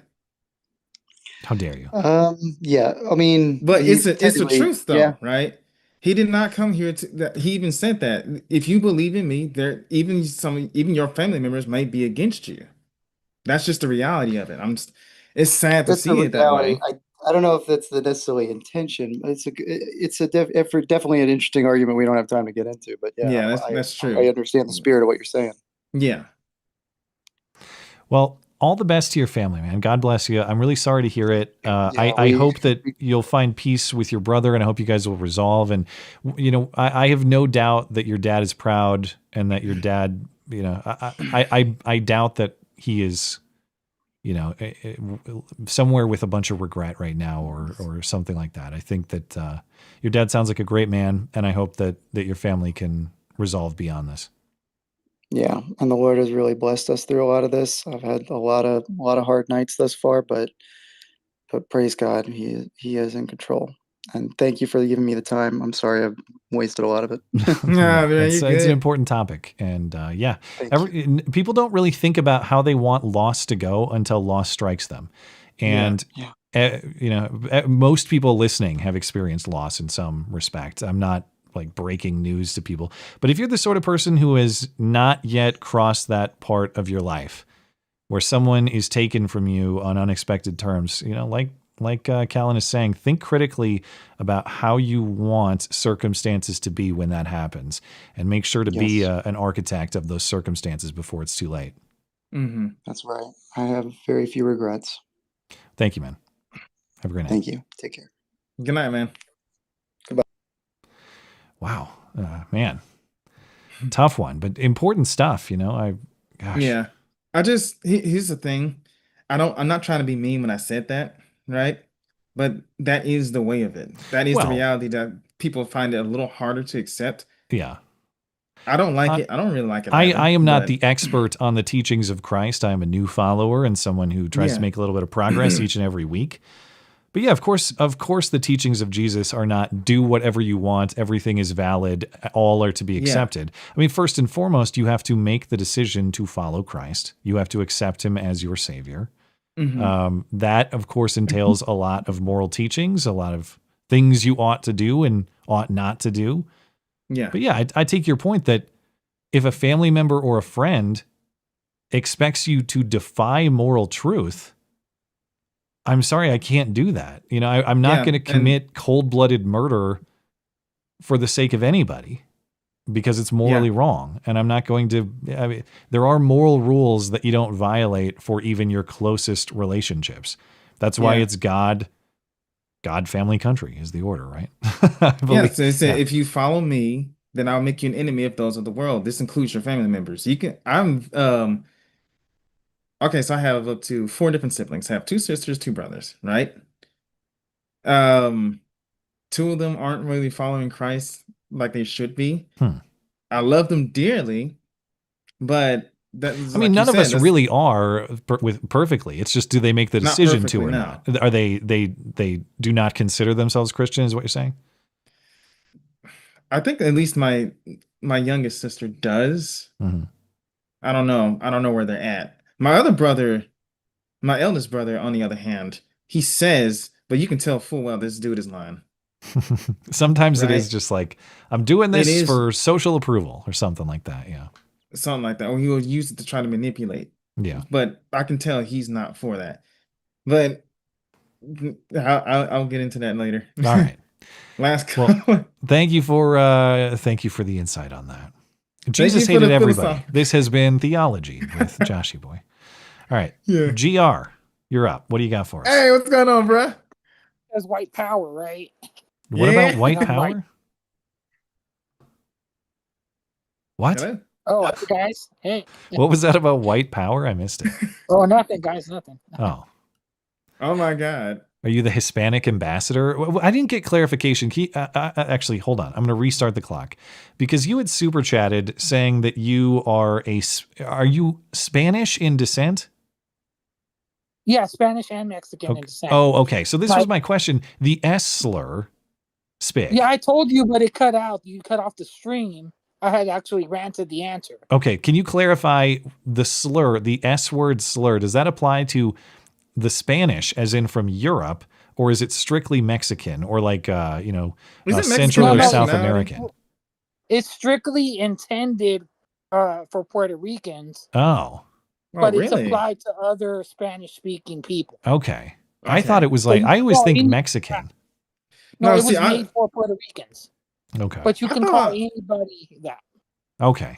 Yeah, I thought Mexican was a nationality. Yeah, well, that's what I mean. Like Hispanic people from Mexico. Yeah. Yeah. Well, it's not even just Hispanics. Oh, like anybody? Well, if you're a citizen of Mexico, you can have blacks who are Mexican. You have Do they whites count who are as Mexican. S's? I mean, no, they count as Hispanic. The thing is, the person you consider, like, say, quote unquote, a brown person. That's right. It's actually half native, half white is actually called a mestizo.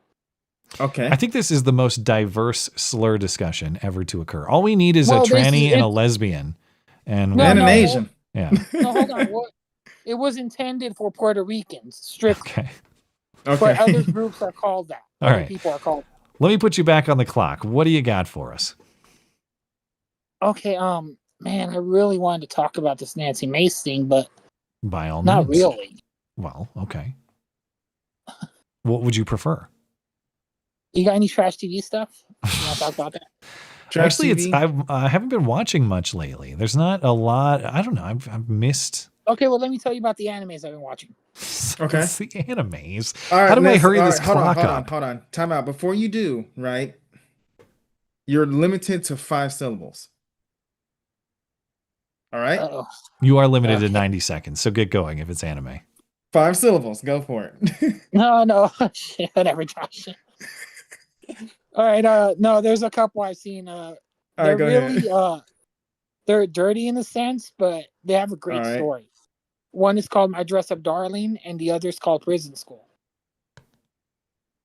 So My Dress Up Darling is a story about a boy. They're both in high school. They're teenagers in high school. Yeah. And he has a family business where they make Hina dolls. These are like these geisha little dolls. Yeah. I've seen those. And he sucks ass at making the dolls. His grandpa's a good one. But he's great at making the clothes. Okay. And this girl that he doesn't have a crush on, actually, surprisingly. It's not a will they, won't they at first. Like, he just has, like, an admiration for her. All right. And they have a run-in. Mm-hmm. And she smiles, walks away, and then later on, their sewing machine breaks down, and he goes to the school to use it. They have one, apparently, a sewing room. Mm-hmm. And she sneaks in to sew for her favorite cosplay. Gotcha. And they run into each other, and they start talking about it, and he's looking at her. He's like, man, you suck ass at sewing. And she starts telling her about, like, her favorite, like, these dirty video games, like the Japanese, like, porno games. And she's like, I like to cosplay as those characters. And she asked him to make the costumes for her to cosplay. All right. So they kind of become friends where he's making her costumes to cosplay. And all right, how does the story end? With them falling in love. Okay, great. So this isn't one of those magical transport into a different world kind of animes. It's one of those kind of regular, normal type things. Like a rom-com. Okay, I can do well, I'm not really into anime. I can do stuff like that. My buddy who watches I don't know how many animes, right? Like fucking hell. But he always recommends, because I like medieval stuff, and he says, well, they got medieval anime. And he says, medieval that doesn't have high fantasy. Okay, and apparently there's very few of those that don't actually exist. So there's that. No, So if you got any recommendations, I have no idea what you guys are talking about. We got to wrap this up. All right, fine. Look, okay, this is just a Japanese talk. Okay, I may not be a huge anime fan, but I know what he's talking about. I hate Asians. But look, all right, next time you're on, if you can recommend any anime that is just strictly medieval, I ain't talking about this high fantasy shit. Okay, just medieval, like Game of Thrones level. All right, I would love that. Well, let me just add you. That's your homework assignment. I'm just gonna add you so we can chat. That would be the perfect way to handle this. All right, sorry. You should watch it too. I recommend it. Prison School and My Dress Up Darling. All right, thank you, GR. Appreciate your support for the show. This is like your football. This is like your football and gun talk. Okay, it goes what are you way talking over about? my head. All right, good night, GR. Thank you. Gun talk. Okay, I get it that guns are not for everybody. All right, I'm not going to pretend that they are. However, they are much more closely aligned with conservative, libertarian, pro-freedom, pro-liberty politics and philosophy than anime. And you can't change my mind. Not yet. I mean, I'm warming you I up watched that Totoro bullshit. I don't need to see any more. Man, I'm about to walk away now. That movie, speaking of sucking ass, that is one of the worst I've ever seen. Anyway. It's overrated, okay? Well, thank you for your concession. I think somewhere in the scripture, Jesus Christ himself hated Totoro. If you find me that one. It's right. Ghibli chapter 2, verse 3. Yeah. And the Lord said, smite this motherfucker. Yeah.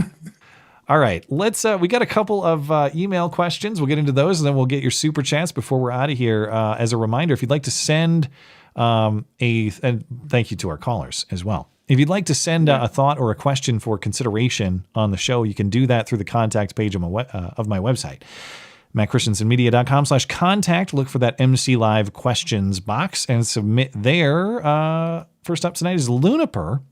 Do you think they're going to do a rebate check for the recovered fraud or waste Doge is finding, or will they reinvest?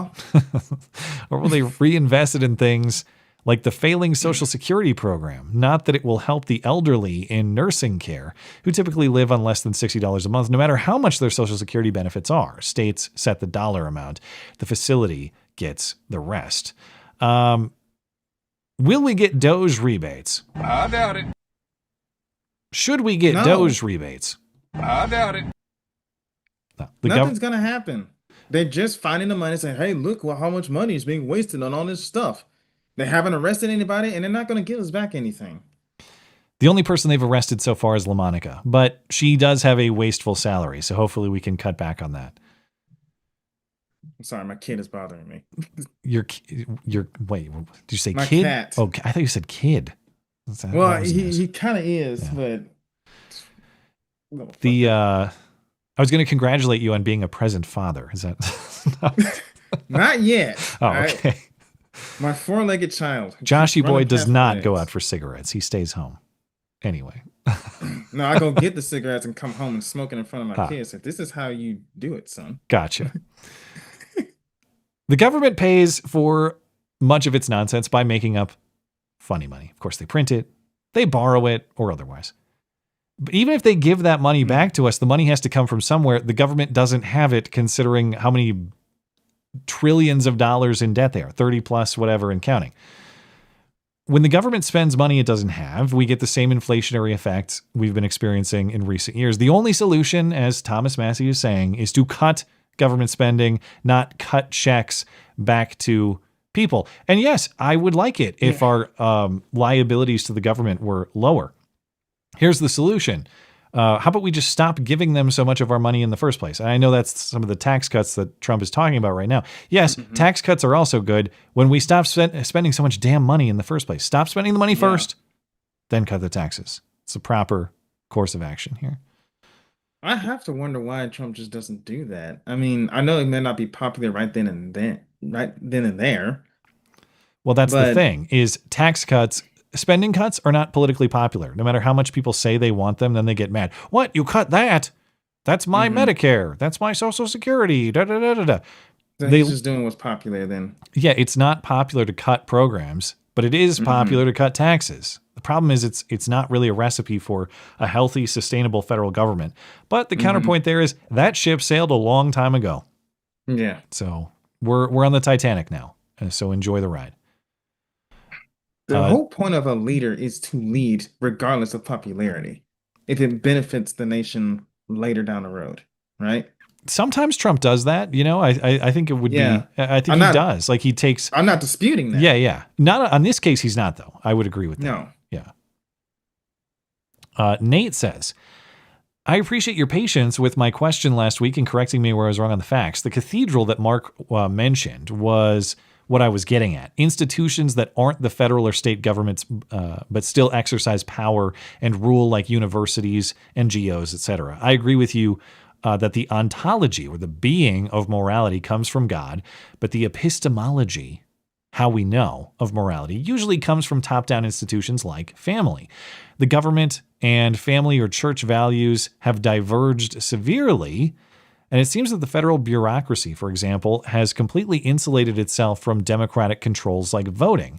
How do we acquire leadership that has our interests when these controls fail? Thanks. This is a follow-up on a question from last week, and thanks for clarifying. I suspected that was sort of the place that you were coming from, Nate, and I'm glad to know that. So fundamentally, the question here, as far as I understand it, is when our leadership and moral authority, and I don't mean like people who claim moral authority, I mean true moral authority, the moral author of the universe, as in God, when those diverge, how does that get resolved? Well, under the system, if the government is a reflection of us, as it's supposed to be, then yes, voting is the solution. The solution is a morally square people will elect morally square leadership because the government is a reflection of us that exists at our consent. That's the idea. That's how it's supposed to work. If, however, as he mentions here, the government is so corrupt that voting itself is compromised, and in many ways it might be, then, of course, the solution is much messier. But the good news is moral authority always wins long term because it's the truth. The truth works its way out. Sometimes it's a mess, but it does win a long term. I don't think you can vote your way out of this. Of course, that's not surprising coming from me because I'm a monarchist, right? I think this whole voting in Democratic is stupid, right? Well, take it easy there, Comey. I'm not even a communist. I think that the only way that something like this can get resolved is through direct rule. Of course, this requires a monarch who follows the will of God, right? Which is itself hard to, I mean, men following God perfectly is the problem that we're facing here. Yeah. Yeah. I mean, King David wasn't perfect with it either, right? But if you have somebody who is wholeheartedly trying to pursue the will of God, right? Yes, he has his faults and has his flaws. I do think that's a better system of trying to get this. I think somebody and I was going back and forth, but I think that's a better system than trying to vote your way out of this. This shit ain't gonna happen. Well, here are my practical solutions, and maybe the practical solutions lead to your perfect monarchy someday. I don't know.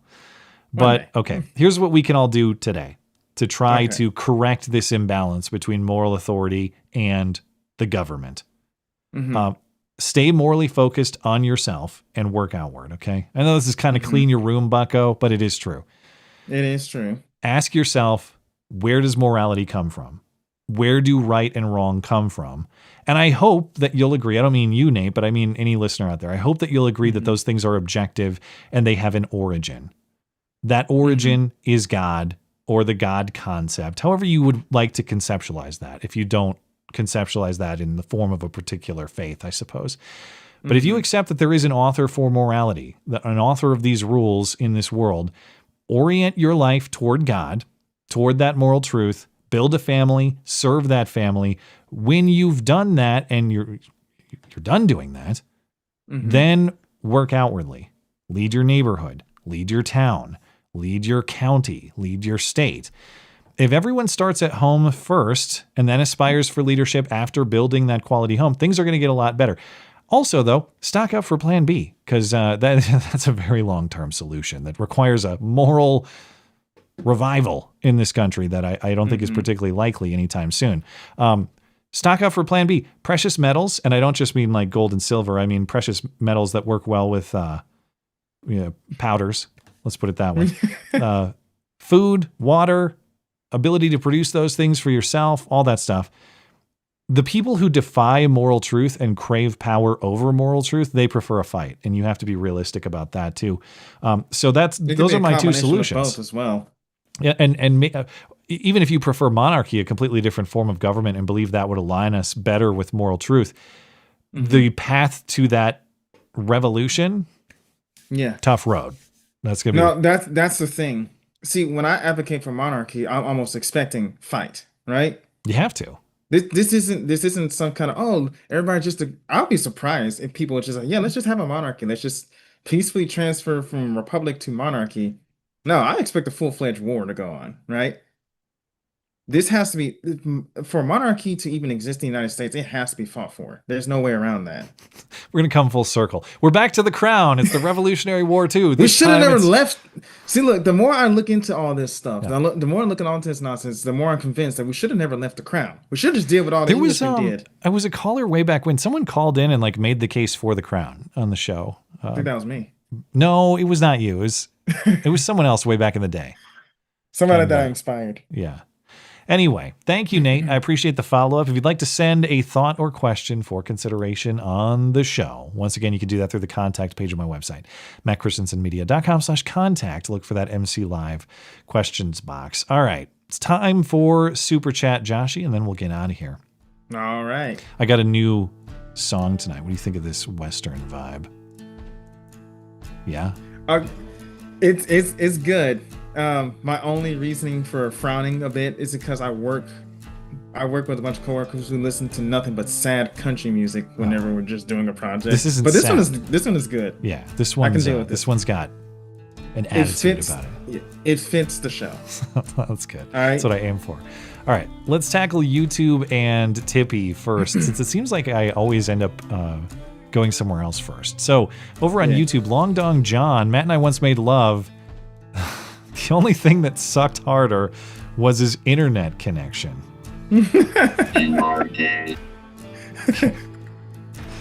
Thank you.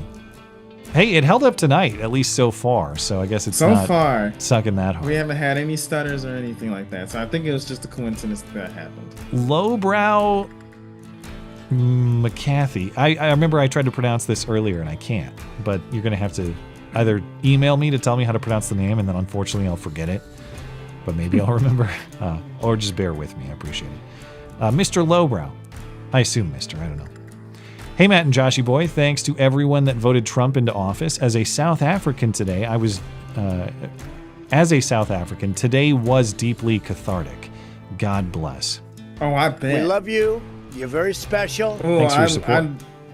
Dude, it brought me great joy to watch that dude squirm in his seat. It was. I love when that happens. Yeah. Hey, more South Africa talk coming up on Sunday. I'm pretty excited about this guest. I don't like to name who the people are in case, for whatever reason, it falls apart. Because then I don't like people feeling like they're blamed or something. But it's going to be cool. I'm excited for this conversation coming up on Sunday. Bill McPherson. Hey, Bill. Matt, my dad was born in January 1954. He was drafted for Vietnam as his lottery number came up. However, as you stated, the draft and war soon ended. He never served, just for some context. So that sounds like a similar timeline. I mean, it's not impossible that he went to Vietnam, but timeline-wise, it sounds pretty unlikely. But yeah, good to hear from you, Bill. Appreciate it as always. Thanks for tuning in. Thanks for supporting. Ryan Allen, I just want to be able to invest my Social Security account instead of getting nothing. P.S. Sorry, the Sunday stream was a bad connection. This is to help with that. Well, thank you very much. I am not going to be niggardly. I don't even know if I'm going to get a Social Security by the time I'm old. No, you're not. And that's, I mean, at some point we all have to be realistic about that. Yeah, well, I'm not getting it, and I don't really... Sorry, the idea that the government can manage your retirement better than you can has always been preposterous. This is even if we think that we should do some level of redistribution, take from people who have money to provide for people who don't, think about the alternatives. You could still minimize the coercion here. I've always thought, we've talked about this a lot on the show. What if instead of an income tax, the government told you must donate X amount of your income to charity? Now, I don't like the idea of telling anyone what they must do with their money, even though that's what we already do with taxation. But at least in that system, you would have the option of deciding where your money goes. You could vet the charities. You could decide, do I want to support charities in my town or ones that are across the country? I mean, maybe you want to say they must be U.S. charities, so it's not all going to, whatever USAID was funding. But but at least there would be choice and competition in that structure. Likewise, if the government told me you must dedicate X% of your income to retirement, but at least I got to choose how it's invested, where it's invested. Again, I don't like the idea of telling me how I must plan for retirement because I'll handle that for myself, thanks. But at least there is choice, competition, some form of consent when I get to select how it's invested instead of engaging in this ridiculous scheme that we call Social Security. What do you think about like preserving mandates but maximizing consent in that sort of format? For me personally,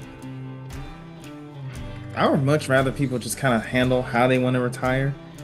Well, yeah, how about the government fucks off is definitely my preference too. Yeah, I'm of the opinion of that. I'd rather have. I don't like. You've heard the argument for like flat tax, right? A flat tax rate for across the board. Yeah. I'll take away things like income tax because I think that if you have more money in your pocket, you want to spend it more or save it more or something like that. Property tax because if you worked hard to pay for your house, you should be able to keep it without the government threatening to take it away. I don't like really telling people what to do with their money because I don't like being told what to do with my money. Yeah, but if the government is going to exercise, they're going to use force. Sorry, I'm turning this down a little bit. I realized my Western vibe was a little too hot. The government is what I'm saying is there are ways to use force that still maximize consent. Like leaving taxation to the states is another way of doing that. Yes, if we accept taxes as a necessary evil of government function, well, at least before we had income tax with the federal government, leaving that to the states ensured competition among the states. And if I hate the way my state handles it, I'll go to a better state. There's some consent mechanism there. And I do think there are ways that we could maximize that with the federal government. But I'll take your point. Stop this shit entirely is always the preference. We're talking about the federal government, at least. Obviously, you need taxes for your government to function. But I would like to minimize that as much as I possibly can to where it can feasibly still carry out its core functions. Does that make sense? No, its core functions are bullshit too. No, I don't know. I guess it has some. Yeah. My thing is I want to focus on people's prosperity rather than enriching the government, right? Because I don't know, I like taking care of people. That's it. Over on Odyssey, and thank you guys on YouTube.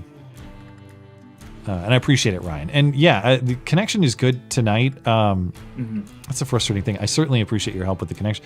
I don't try to be cheap about, my internet infrastructure. So when it fails, I'm not happy about that, but hopefully it won't. Hopefully that was just a blip. Blanket says, excuse me, Matt, did you see the N-Bomb Mom? That's a good nickname for her. The N-Bomb Mom is back. I did. If people missed, Shiloh Hendricks does have a video out there on X. Really? And she talks for 4 or 5 minutes. You can check it out. I thought about including it in tonight's show. The reason I didn't is because it actually doesn't add much to the story. It just kind of what it confirmed. She said things that really confirm our understanding of what happened is correct. There's not like some big misunderstanding about what happened at the park. It's not. She didn't come out and say, well, it's not what it appeared, or I didn't really mean this. I mean, she says straight up, we need to tribe up. Okay. Yeah. She's saying, yeah, I said it and I meant it. But that was kind of everybody's understanding already. And so it's significant that but the other thing that she said was, I have no interest in becoming an influencer, establishing an online persona, like doing interviews. She just wants to be a mom. Got fed up. Yeah. So she just wants to be a mom. She says they're moving out of Minnesota and they're going to live somewhere else. So all the best to her. But yeah, that video is out there if you'd like to hear Shiloh and her update. I'll check it out tomorrow morning. Blanket says, Matt, do you think more white people will have black fatigue like Shiloh when they see black people saying kill the boar? I mean, it doesn't help. Yeah. Real quick disclaimer though. I don't understand why the South African president said there's more black people because like I said, I've worked with Africans. We blacks and those Africans, they don't consider us the same thing, right? I don't think they'll. Who doesn't consider like Africans don't consider American blacks the same as Africans? Is that what you're saying? Yes, okay. That's correct. They'll actually get pretty pissed off if you tell them that. It says no, our people are different from your people, right? Just because we share the same skin color doesn't make us the same.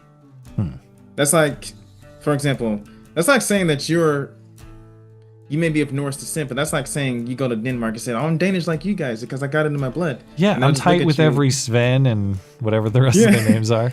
And they'll look at you as like, you're American. What the fuck are you talking about? Yeah, I mean, yes and no. That is, like, we don't share a language, but, I mean, we share some kind of lineage, I suppose. Like, I guess what I'm saying is... But that's it, though. Doesn't that have at lineage? But doesn't that have something in common? It's not as though there's no relationship. Like the only relation that it depends, right? The Africans that I've worked with, they don't consider us to have any type of lineage towards them. Yeah, maybe you can tie ancestry to that, but I mean, I guess what you consider and what's true are different things. Like I don't give a shit what they consider. I mean, lineage is what lineage is, and yeah, I guess what I'm saying is. Obviously, you are closer to your ancestors in that way than I am to those ancestors. That is to say, my connection to Denmark is something stronger than your connection to Denmark or my connection to Zimbabwe or whatever. I know. You know? Yeah, I get like you. There's something. I'm not saying it defines everything of who I am or whatever, but there's something there. There's some commonality there that I think probably would allow for a more natural relationship than just like, well, I don't know. Let's figure it out. I'll take a trip to Copenhagen and we'll see how well I fit in. And you take a trip to, I don't know, take your pick, Mogadishu. What's the capital of the Congo? I don't know. I don't know. Try Johannesburg. Well, I know a guy from Kenya. I've always thought about going there. What's go to the top of Kilimanjaro. Is that in Kenya? Go take a trip up there. Maybe. Yeah. Maybe. Do some Lion King sightseeing. Can you go to Pride Rock? Is that available? Is it Kilimanjaro in Japan? Or am I thinking of something else? No, Kilimanjaro is Africa. Yeah. You're thinking of Fuji. Yeah, you're right. Fuji, that's what I'm thinking of. Shit. I passed geography, now as a middle school. Apparently. All right. Thank you, Blankets over on Odyssey. Great memes, as always. Over on Rumble. Dangerous Spaces. I'm a terrible employee that has committed a massive oversight. In the last couple of weeks, something big was mentioned that I should have responded to. So congratulations on another Matt Jr. Oh, well, thank you very much. I appreciate that. Oh, that's right. We love you. You're got very a third special. Boy on the way. Yeah, man. September 22nd. Counting the days. So when you become king of the nation and you die, your sons will divide it into their own separate little mini kingdoms. That's my plan for establishing monarchy. I'm just going to populate the earth until I'm naturally the king of them all. And you will have no choice but to submit to me. But it sounds like that's the direction you want to go anyway. Am I the sort of monarch you would embrace? Maybe. Well, if you're strong-willed, we'll see, right? I have my moments. Sometimes my internet connection fails and I wake up the next morning barfing for an hour. Anyway. Dangerous Spaces. Is it better to have a corner in of the housetop than in a house shared with a quarrelsome wife? Oh, this is right. We forgot to come back to that. Yeah. This is a good time to. Proverbs 21:9. An endless dripping on a rainy day and a nagging wife are like Proverbs 27:15. So there are multiple. Yes, there are multiple. Yeah, so you were right. Yeah, I mean, this is the sort of the paradox on being a man in this way. Men must select their wives carefully. Yes. For that reason, like a destructive woman is a terrible force for any man to deal with. However, men also must lead their women. Like if they weren't a little bit crazy, they wouldn't be women. So you have to lead them beyond that. Yeah, I see where you're coming from. The reason why I tell many single men who are there, if you ask a lady what she thinks about egalitarianism or equality, and you base your decision based off their answer, right? If they think they're supposed to be equal to you, that's a woman that won't be controlled or won't be led. The problem is that she would want you to have the responsibilities of a man, but not the authority. And that's where the problem is. Tell me what you think of this, too. If I were to ask that question as a filtering mechanism on a first date now, I would be paying more attention to the temperament of the answer than the content of the answer itself. Temperament? Explain it. That is to say, even if she disagreed with me, if she did it in a pleasant, submissive way that was open to my leadership on the issue, that's an encouraging sign. That is to say, there are different ways of disagreeing, and I'm paying attention to that. Because sometimes women that have been brainwashed into all sorts of propaganda, you can still tell when they're available for that leadership. It's not as simple as yes or no. In terms of, yes, I believe this, no, I don't. I'm not saying go ahead and take videos of people, Nancy Mace, don't worry. Consent matters. I'm saying there are different ways that a woman can answer that are nonverbal. Like, it's in the mannerisms, too, that you should pay attention to. One is submissive expression, and open to being led, and the other is like, I will rip your head off. Yeah, I agree with you on that one. So not just the content, but the temperament. Yeah, I agree with that. Compound fracture. Isn't it interesting that when women are given positions of power, they get into petty slap fights and get violent more than uncivilized men they rail against all the time? It is a strange pattern that is emerging. Yeah. Yeah. GR. Sorry, go ahead. No. Go ahead. Hema Rigas. Thanks for the time to call. I really do recommend those anime titles to everybody. They're a little more bearable because I'm actually not an anime fan. What? Only Pokemon and Yu-Gi-Oh, some other Japanese thing. All right. I assume. What the hell's Yu-Gi-Oh? You don't know what the fuck Yu-Gi-Oh is, No, dude. No. Okay, never mind. It's a card game, all right? But I couldn't get into it because all they did was just talk about what the card does, and I just wanted to see monsters fight. I couldn't care about the shit. Sorry, GR. But Yu-Gi-Oh, I could not get into. Pokemon, I wasn't allowed to get into. And by the time I did, I thought it was lame. Anyway, sorry, bro. He also says Representative Hoodrat. So this is LaMonica, I think, was steamrolling federal agents because she didn't like that they were holding her up. Lock her ass up. Well, maybe someday soon. Also says when we make a promise to you, or when someone makes a promise to you, they should keep it. I've never felt so betrayed in my life. Mace said we would see her amazing titas, and we got nothing. It's her only redeeming quality, dude. Scrolling through the responses on X to her was hilarious. They were called beefers. They were called heavy maces. Someone called them. Oh my goodness. The names for her assets were hilarious. I prefer beefers. That's a new term to me. Nancy's beefers. You know who else has beefers? The other Nancy Pelosi. See, I was trying to avoid that because every time you said Nancy, I was like, it's a different Nancy. Let's not go there. Well, they share that trait. They both must be surgically enhanced, right? I assume. Maybe that's why she's always fooling around with her dentures. I don't know. Pelosi's, they're both fake. They both got to be fake. Dangerous Spaces. Not sure if it's considered the same as the body slam, but there's a video of McIver body checking somebody. Okay, yeah, I think she like elbow checks someone. Yeah, I think that's what it's called. Not sure if Christy Nome released it though. Well, that is not the same as a body slam though. Body slam is pick someone up, slam them them on the ground like WWE style. Fair definition for body slam. The person who is slammed, their body must be completely off the ground before the drop, right? That's a fair definition. Yeah, they have to be raised up and slammed as hard as they can on the ground. Okay, so you're going further even. You have to have the full raise. Yeah, that's how a body slam. You gotta pick them up and slam them on the ground. I mean, I would look. That's what they did in wrestling, okay, and that's totally real. Well, that's what they did in Raw. That's what they did in WWE. I don't watch those either. Not anime, not wrestling, none of it. But no, that's the general consensus of a body slam. You have to be airborne. Well, let's look up the definition while I'm doing this. There's got to be, okay. Here's the Google AI answer. This is not like Merriam-Webster or something. A body slam is a wrestling move where an opponent is lifted and thrown to the ground. So your more restrictive definition is fair. Usually landing on their back. Yeah. Now, here is Merriam-Webster. There is one move called the DDT, where you actually slam them on their head. Okay, so that's a head slam. Yeah, but that's only in WWE and Raw because it's all performance. If you actually did that, you may end up killing a guy. Even Merriam-Webster, wrestling throw in which an opponent's body is lifted and brought down hard to the mat. Okay, so the lift is a necessary ingredient. It's required. Their body has to leave the ground. That's not the same thing as a body check. No. So. A body slam meaning like you physically pick up the person and you slam them as hard as you can on the ground. And there's no way that bitch could do that.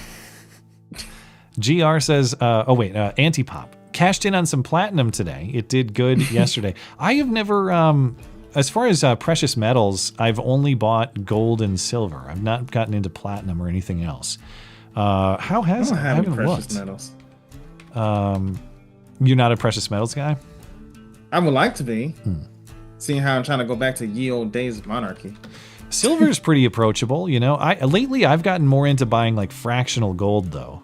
I've not made it so far that I can just stack ounces of gold because it's like $3,000 a pop. Okay, got to save up a little bit for that. Jeez. But if you want to buy fractional gold, like 1/10 of an ounce, that's more achievable.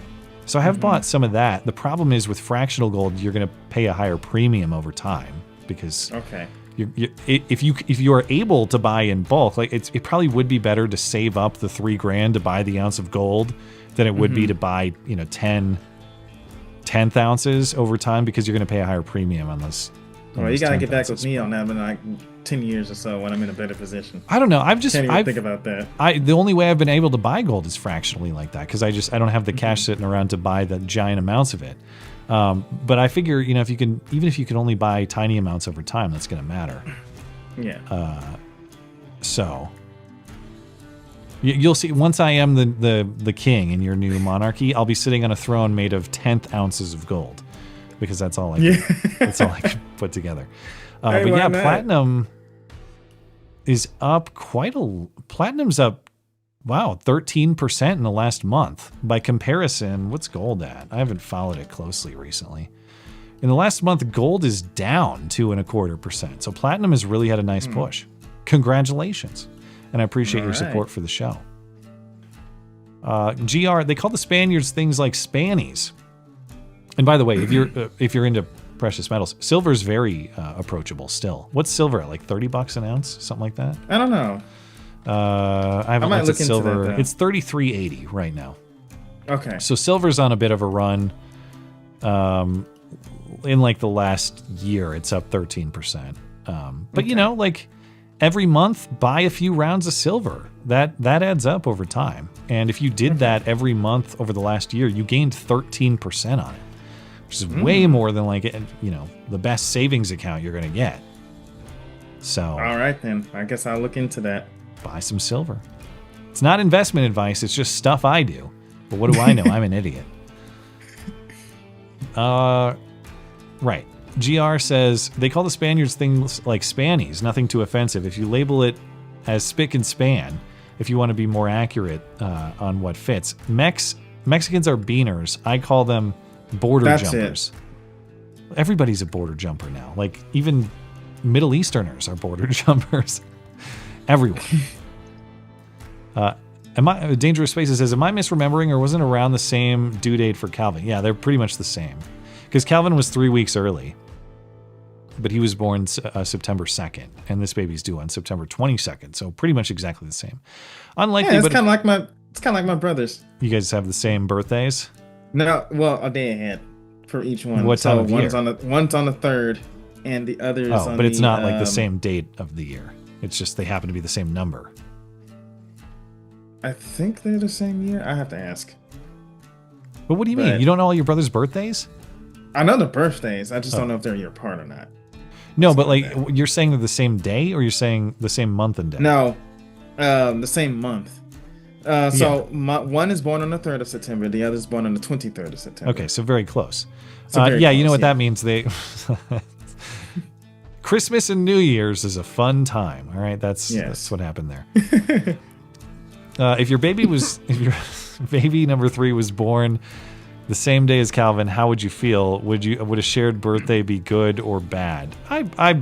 I guess I haven't thought about what the preferred birthday might be. I don't really have one. I don't know if I've ever heard of siblings having the same birthday, though. That would be pretty crazy. But it's definitely possible in this situation. It is possible, but it's just unlikely. GR says, I love Titanas. My cousin would say that's what they make paper bags for. For Nancy Mace faces, you mean, or what? I don't know. GR says you can buy medals with credit cards. Totally worth it. You can. You can buy them with whatever currency you like. Anyway. I mean, that's something I'll have to look into a lot later in my life. So the most foolish thing you can do is to save $1 as $1, in my opinion. You got to convert it to some other asset, whatever that asset may be. Saving dollars is for suckers, because the only thing that is, people talk about risk in investments. Oh, but it might go down. The only thing guaranteed to go down is your dollar. Yeah. You save that. I know that you could save it in a high interest savings account. There are ways to get around that, of course, but Injured Guardian says over on YouTube, Matt, in Minecraft, we talked about this. Or I forget what we talked about. I guess you'll have to remind me. Was it that we're not qualifying anymore? We're making the Minecraft sword into the real sword, and we're using the Raja Mohan platform to wage war now? I can't remember. Yeah. By the way, how's that going for you? How's what going? Minecraft. Oh, we haven't played since the last time we talked about it. Oh, okay. I set aside a little bit of time each week to do something with my son, but now that the weather is nicer, it's more than that. It sounds like I only hang out with him once a week. What I'm saying is I'm a busy guy, so I like to have this dedicated time Tuesday at 4 o'clock where I try to make sure that is a scheduled time that's like daddy-son time. I get you. All right, so now that the weather's nicer, more often that is spent outside or doing something. We might go somewhere in town or something like that. It finally quit raining down here, at least for now. So during the winter, that was more often video game time, but video game time is sort of out of season right now. So we'll get back to it. Okay. I think we're all set. Let me give a quick refresh and we'll call it a stream. Hey, I don't want to jinx it, but now we're 2 hours deep into the stream without a single dropped frame. No connection drops. All right, look good on YouTube and Tippy. We're good on Rumble. We're good on DLive. We're good on Odyssey. All right, anything else you want to say before we are out of here? Skulldugger, who usually calls in, did say hi. He was going to miss the stream because he got called into work. I was supposed to mention that at the beginning of the stream, but I forgot. Oh, well. Sorry, dude. Hello to Skulldugger. Yeah. All right. Well, thanks everybody for tuning in tonight. Thanks to our live chatters and super chatters for making the live show a success. If you're listening on demand later, thank you kindly as well.